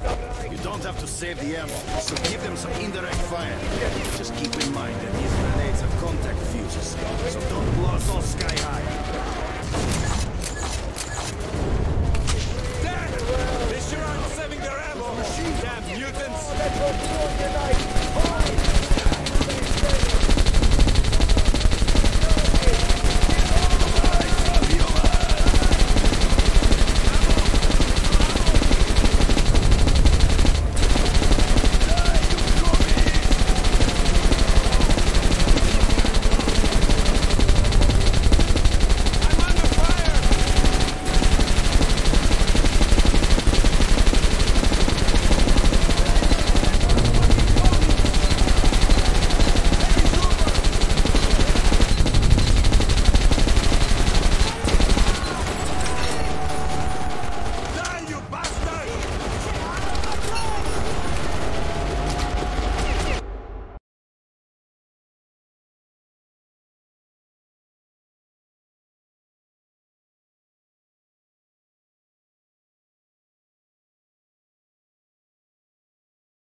One tank smoking!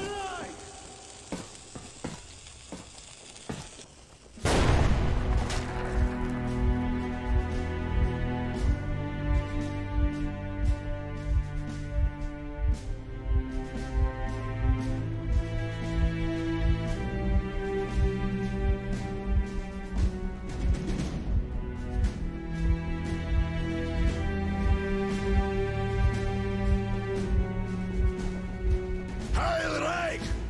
Heil! Heil Reich! Heil Reich!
In some other time and place, what happened could be life-changing.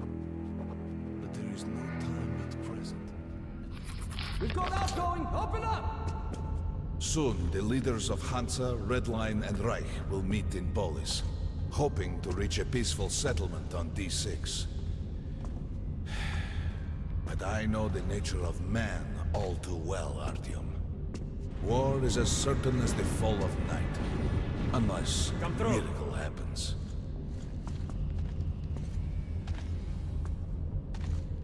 Well, we won't catch the train with the Dark One moving along the tunnel. But there is another way. All right. Are you going to Polis? No. Open the Interline tunnel for me. But the Interline is a dead end, and very dangerous. A dead end? No way. That's our road to Polis. Open up.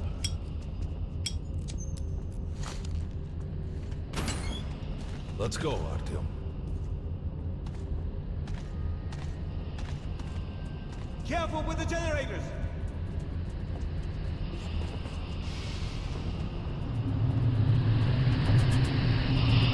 As you see, it's not dead end. That's just what the Hansa authorities play to discourage people from entering these passages. An unprepared man could easily lose his way here, or even become lost within himself. But as long as you're with me, there is no danger.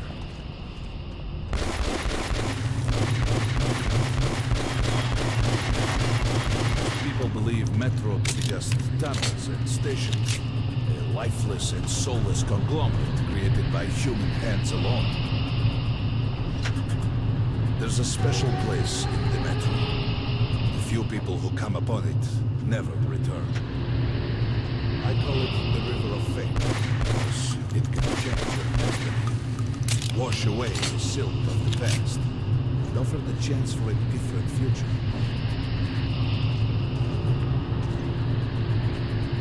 If a man enters this river in dire need of such a chance, wishing desperately to earn it, then he might be carried to the place and time where that chance is granted. Remember, we must find the Dark One. It is the only thing we are to ask of the river.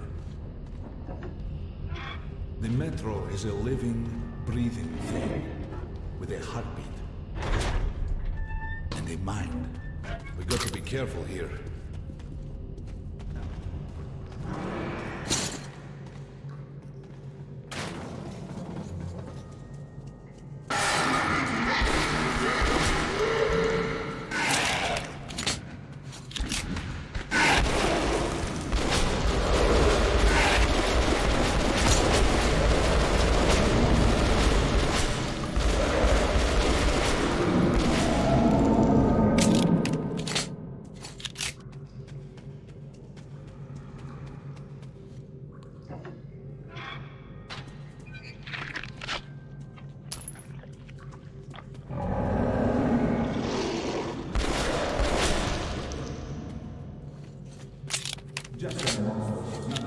Let's go.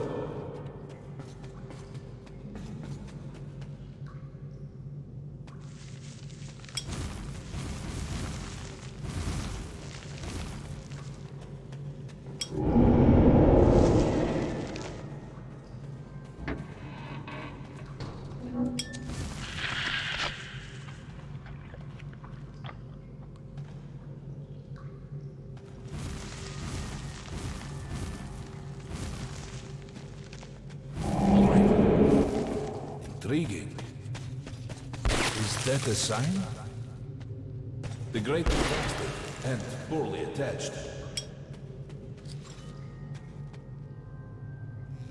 Give me a hand here.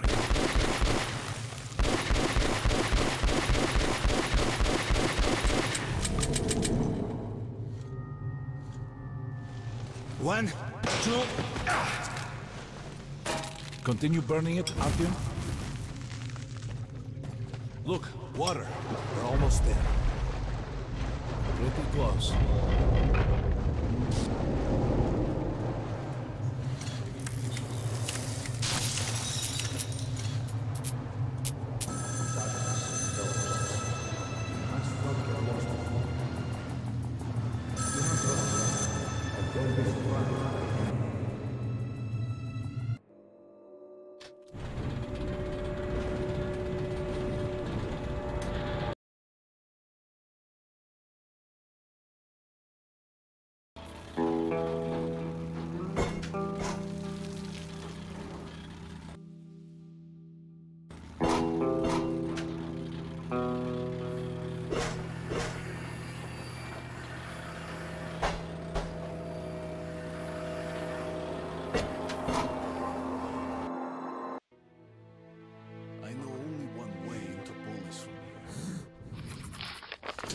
danger here, not like before. I feel it, and we'll be with you. We'll tell you what to do.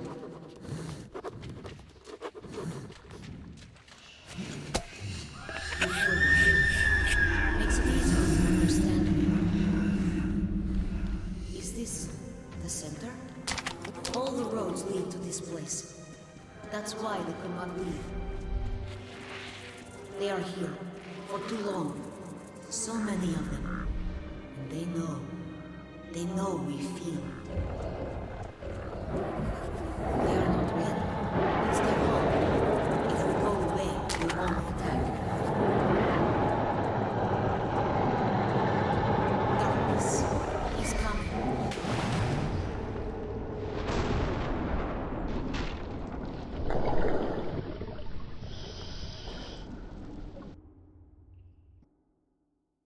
There's danger here, not like before.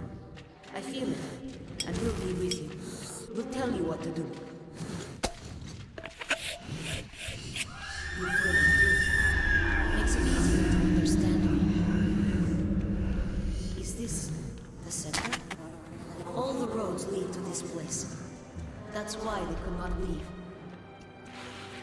They are here for too long. So many of them. They know we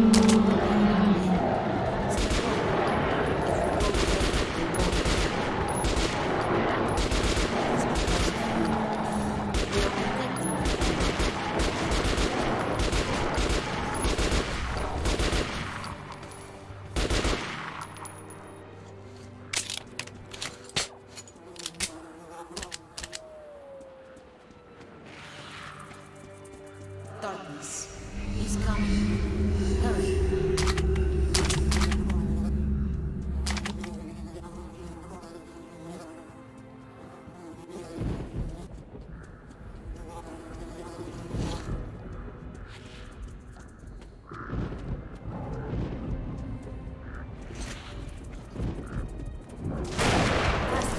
Wind. Dangerous. It's safe here. We should wait.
Audio? Do not fear.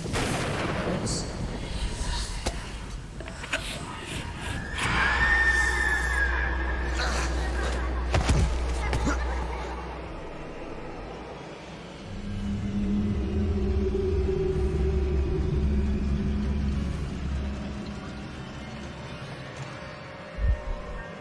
Don't stand. I will help. Do not disturb them, Artyom. Stay close to me.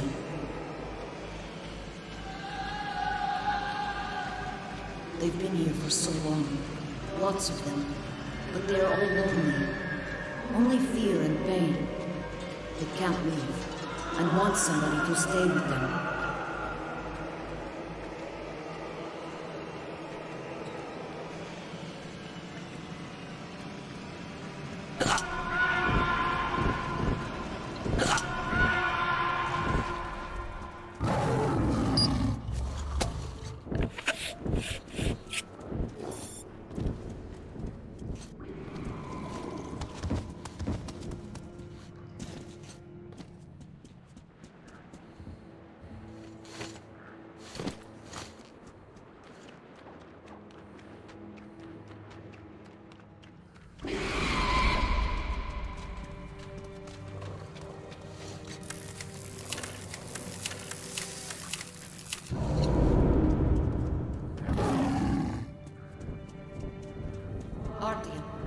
bad people. Many. Very red.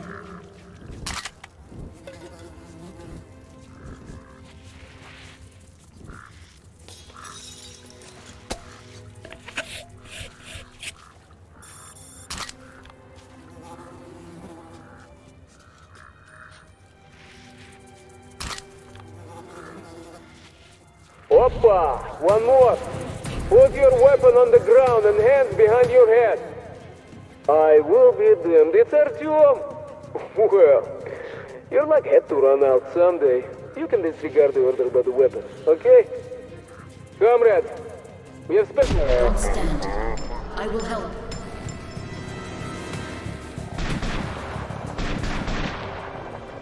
No more. Too tired.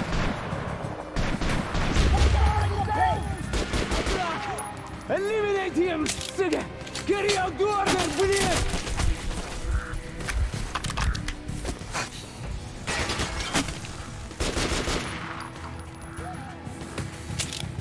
We'll help you see.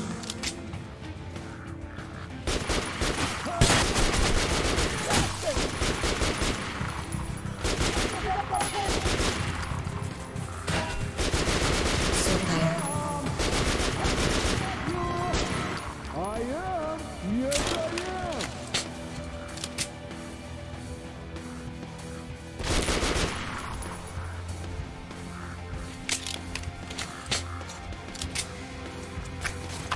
And you had a chance. You know you could have stayed at the red line. We would have taken you in.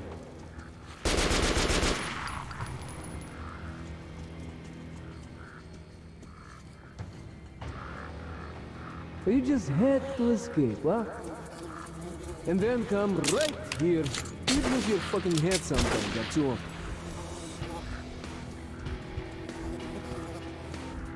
Or what, maybe you thought Korbut forgot all about you? Not on your lifetime, D'Artagnan, and neither did I. You didn't like it our way, didn't want to join us, huh? So you'll just have to bite the fucking dust here.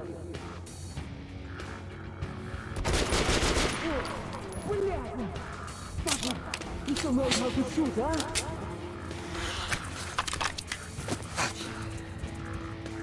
Well, Artyom, this is getting tedious. Soldier, finish him! Attack! Let's avenge our foes! We got to make them pay! Keeping in team! Все, Спарта! You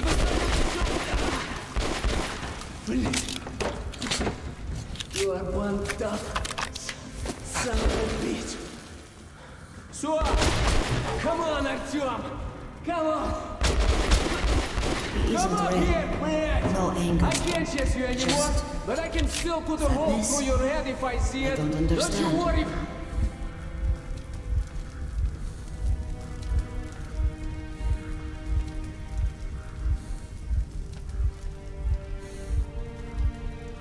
Oh, a knife, huh?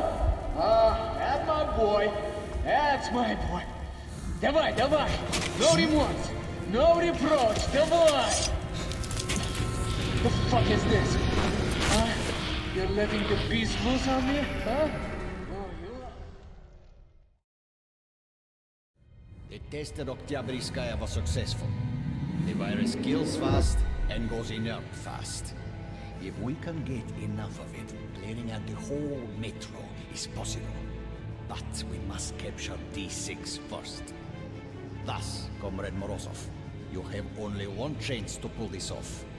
The Order has good fighters, but there are too few of them to cover all the entry points. Our scouts have located a poorly defended entrance through Kremlin. While Miller's at the peace conference in Polis, he will be unable to command his men. That's when we strike. Yes, a week longer, and then comes the dawn of a new age.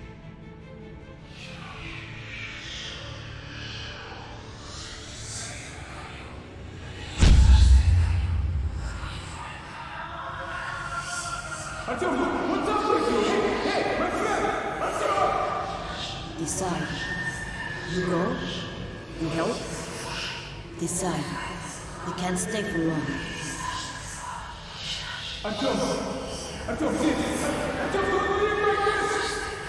We need to go. Now.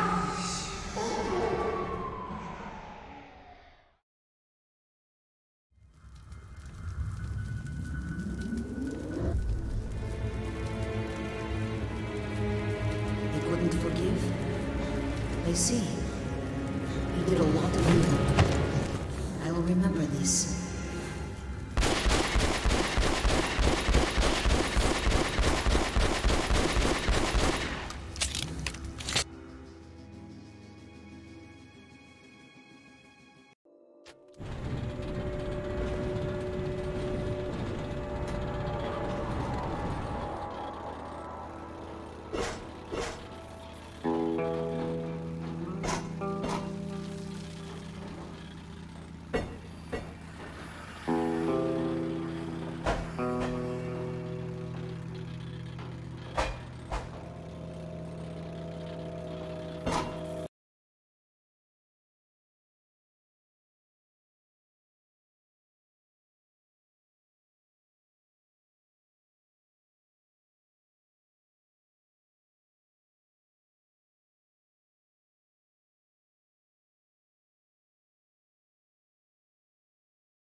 Let's roll. Hold on to your hat, Hans. The shock troopers, finally!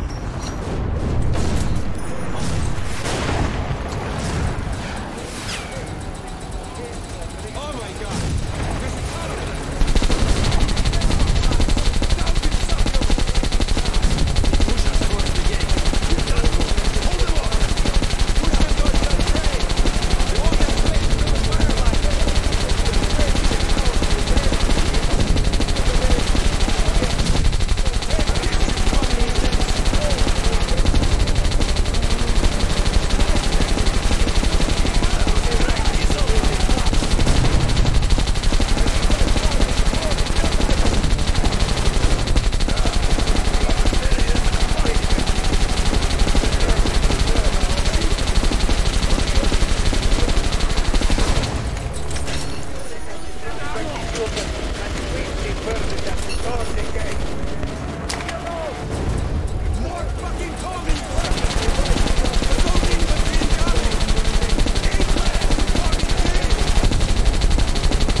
Damn railgun. I only saw one of these. I got it when we attacked the smithy. Sure thing. Charge it. It takes some time to build the charge up after a shot. Your pepper box wins in raw firepower, but the railgun wins against armored targets.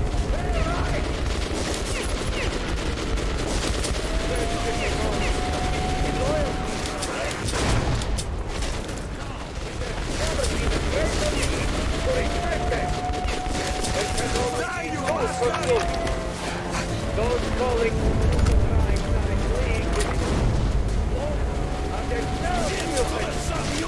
Their heads share the future of humanity for the faith.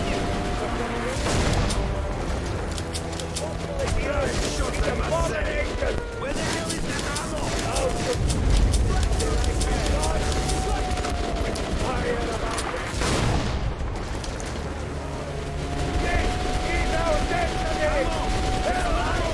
It's coming mutants again!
G'day everyone. I forgot my own name. First person, and if you go Light Chronicles DLC, which requires you to open 8 safe boxes on the level Pavel. So after the cutscene where you've escaped, you come to this hallway where you kill your first person, and if you go slightly further up the hallway, you'll get your first key. And if you go back a bit, where I just killed that guy, there's your first safe, and inside, bunch of cool shit to use. So the second key is in the room with a bunch of people that you have to kill, and once you've dispensed with them all, you can come into this room, grab the key in that little box, walk back out, past this area where you had to hide bullets in a gun, interestingly enough, to kill someone. Come out here, and boom, there's your second safe. And inside's a bunch more ammo and money that you can use throughout the level, although you don't really need money for this. So the third key is in this room where there's a bunch more people that you have to kill, and it's just on the side of that little water crate there. And the safe is in the middle of the room. So once you've killed everyone, you can just quickly pick that up. So the fourth key is just above you up on the gangways, and it's just inside that little box. And you go to the left of it, and you've got to flip this switch, because this switch opens the door where the safe is. And that's just on the other end of the gangways. And once you get inside the little room, there's the safe on your left, and also a gun, which you can use if you want. I didn't. I don't want to. So once you get to the next area, there are 2 safes. The first one has a key just before you go to the door with the green light above it. And you go just almost to the door and cross the bridge to your right. And across the bridge is the 5th safe. And inside there's more money that you don't need.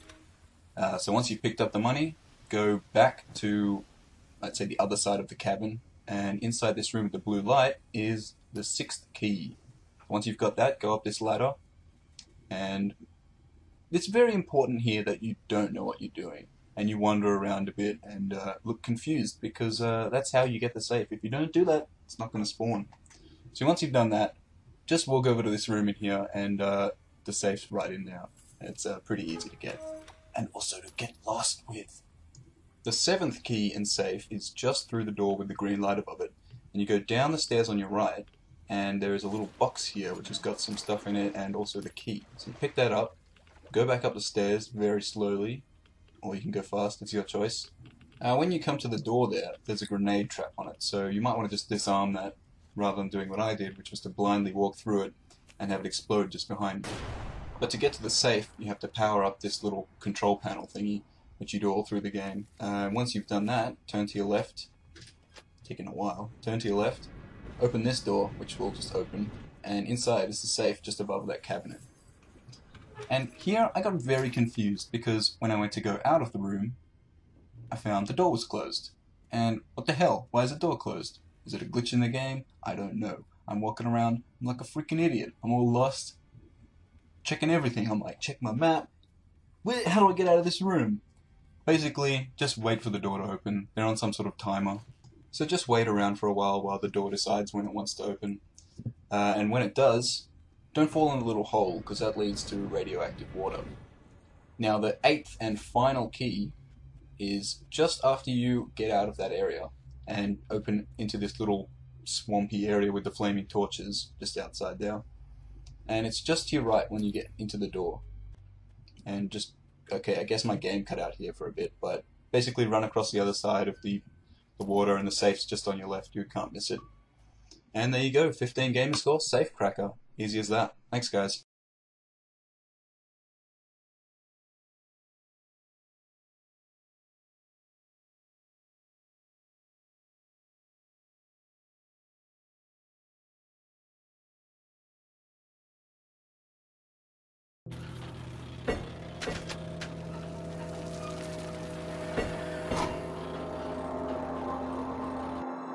My luck's been exceptionally rotten lately. I managed to get captured by the Nazis, failed to recruit a ranger into our ranks, and then almost get killed by the same ranger. All in a row. I did carry out my mission. I can't take this shit anymore. Here! Help! So, are you with us already, you commie fuck? Let's just carve you up right here and now if I had my say. But our boss has a major bone to pick with your comments.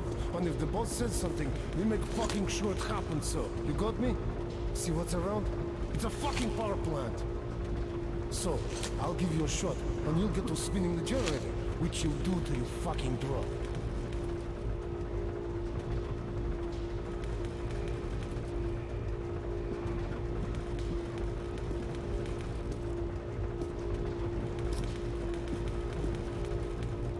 You fuck!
Hey, man, is Cap really going to shoot that?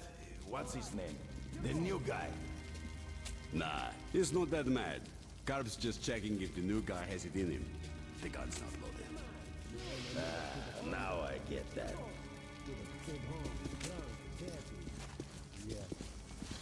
Eh? There you are.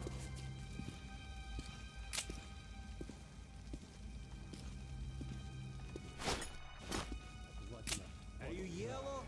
See if I am. Nobody around. So. Hey, was it? Do it. Shut up.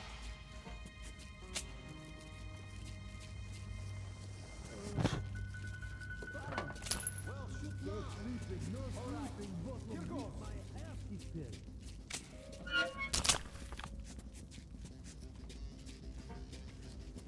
Come on, shoot! All right, here goes.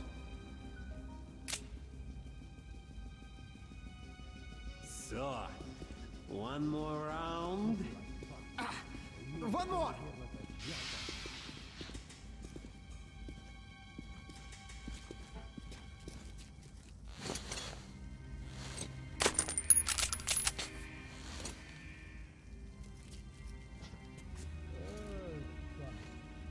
Standing here like, what the fuck are we doing?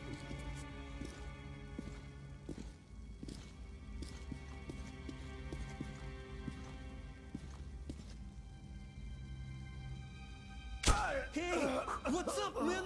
Blin, how could this? I was just testing you. The gun was not even loaded, I swear. It wasn't loaded. It wasn't fucking loaded. What the hell? Oh, why? What the fuck? Eh? What was that? Are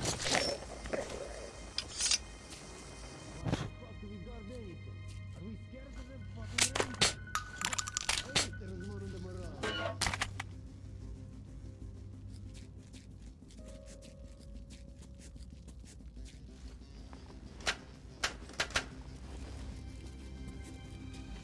Look, what's up with the fucking lights all the time?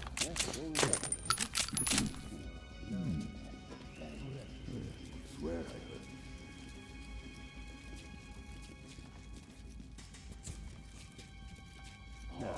It's the fucking dragons.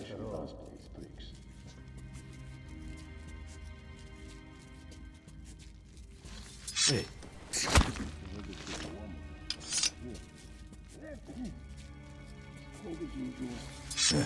What?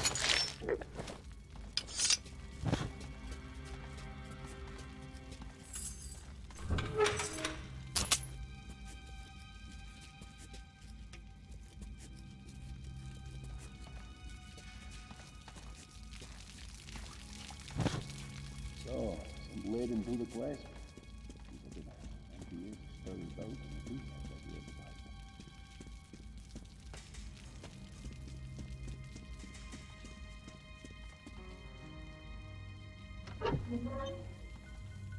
Look, man, why the fuck do you always drink so much?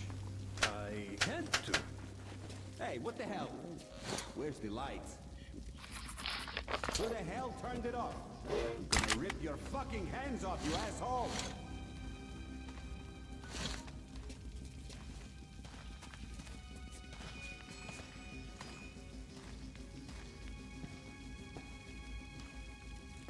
That's one shitty life I have here.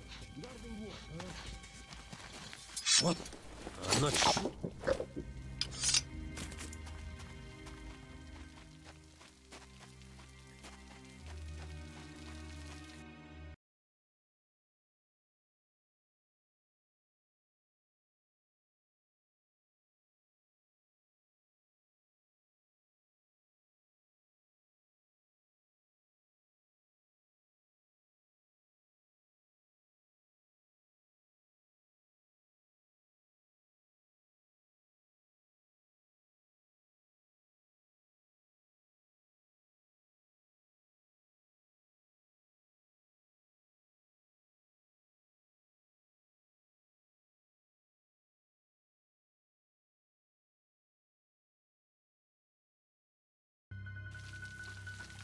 Drink!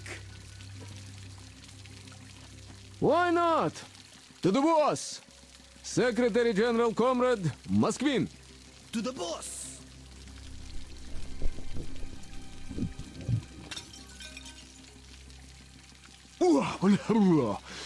That's some strong stuff.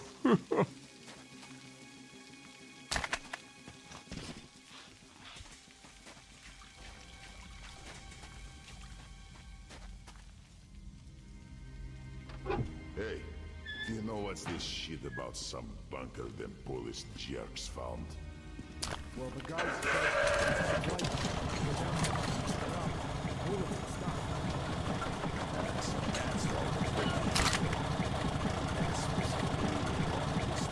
Talking all that stuff.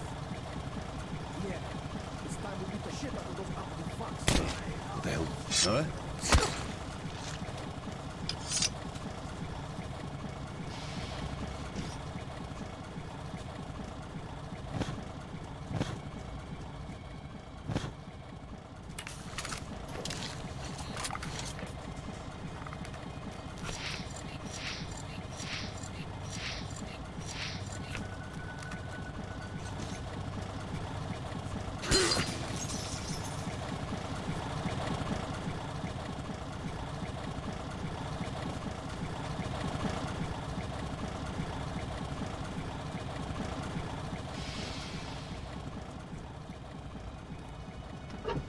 By the way, do you know what was all that shit about when we were leaving?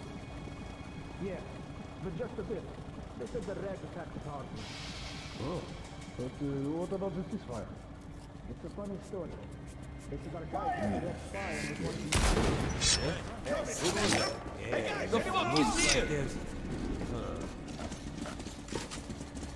What the hell is he hiding? Yeah, my ears. Oh, someone's out there. Shit. Just you wait. Boys, let's move out. Nice and slow. Alert! They're here!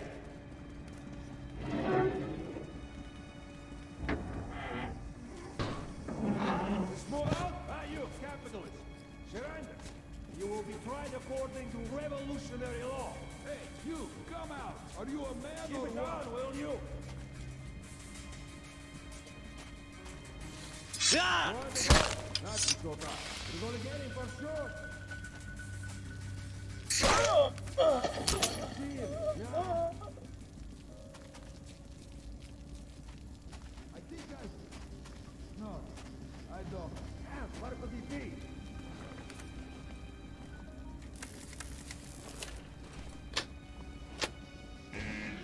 Not here.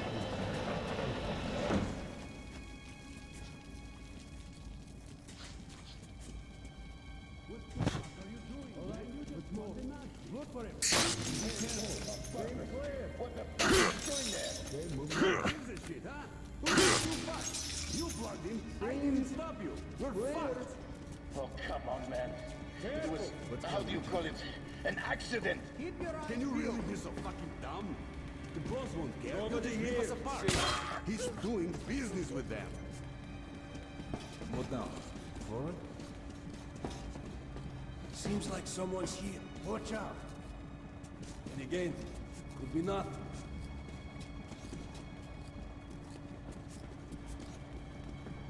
What the hell?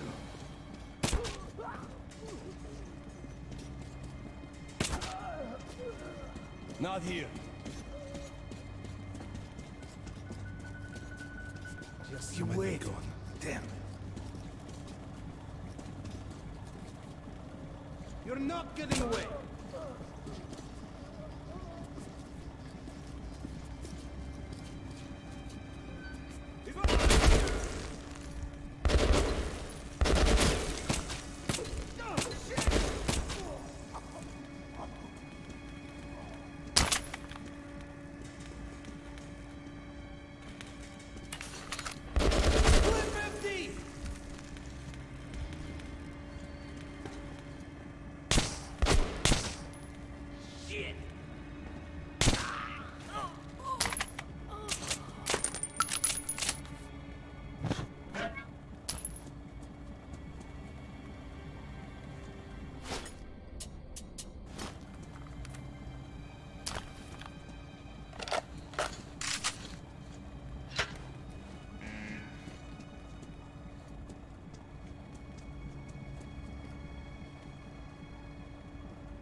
You're not getting away.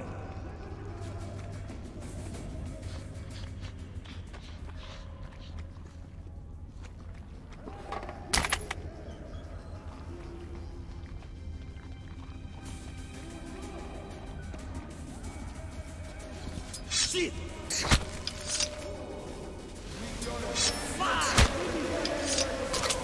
That makes you okay. They're done anyway.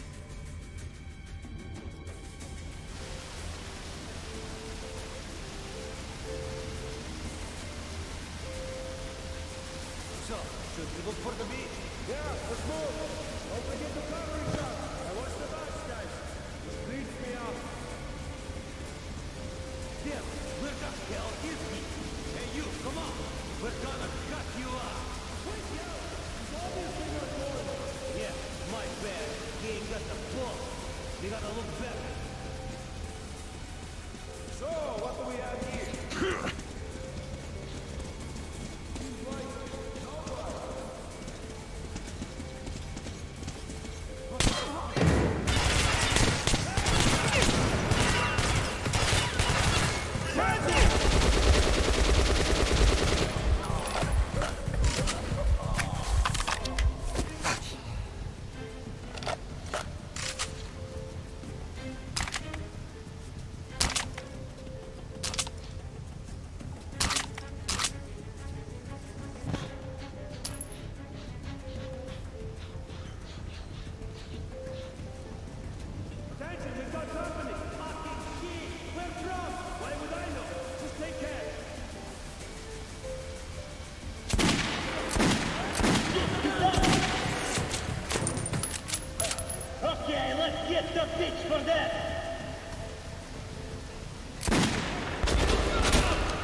responsibility!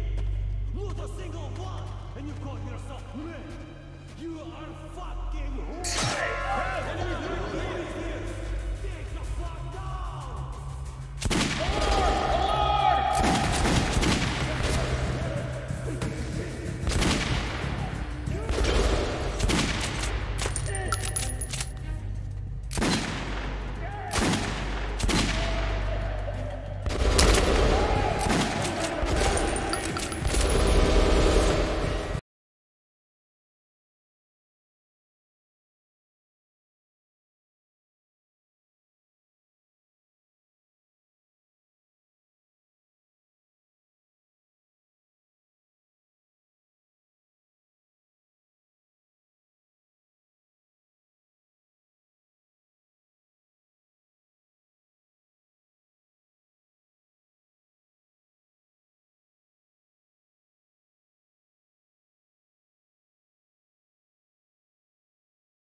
Валера!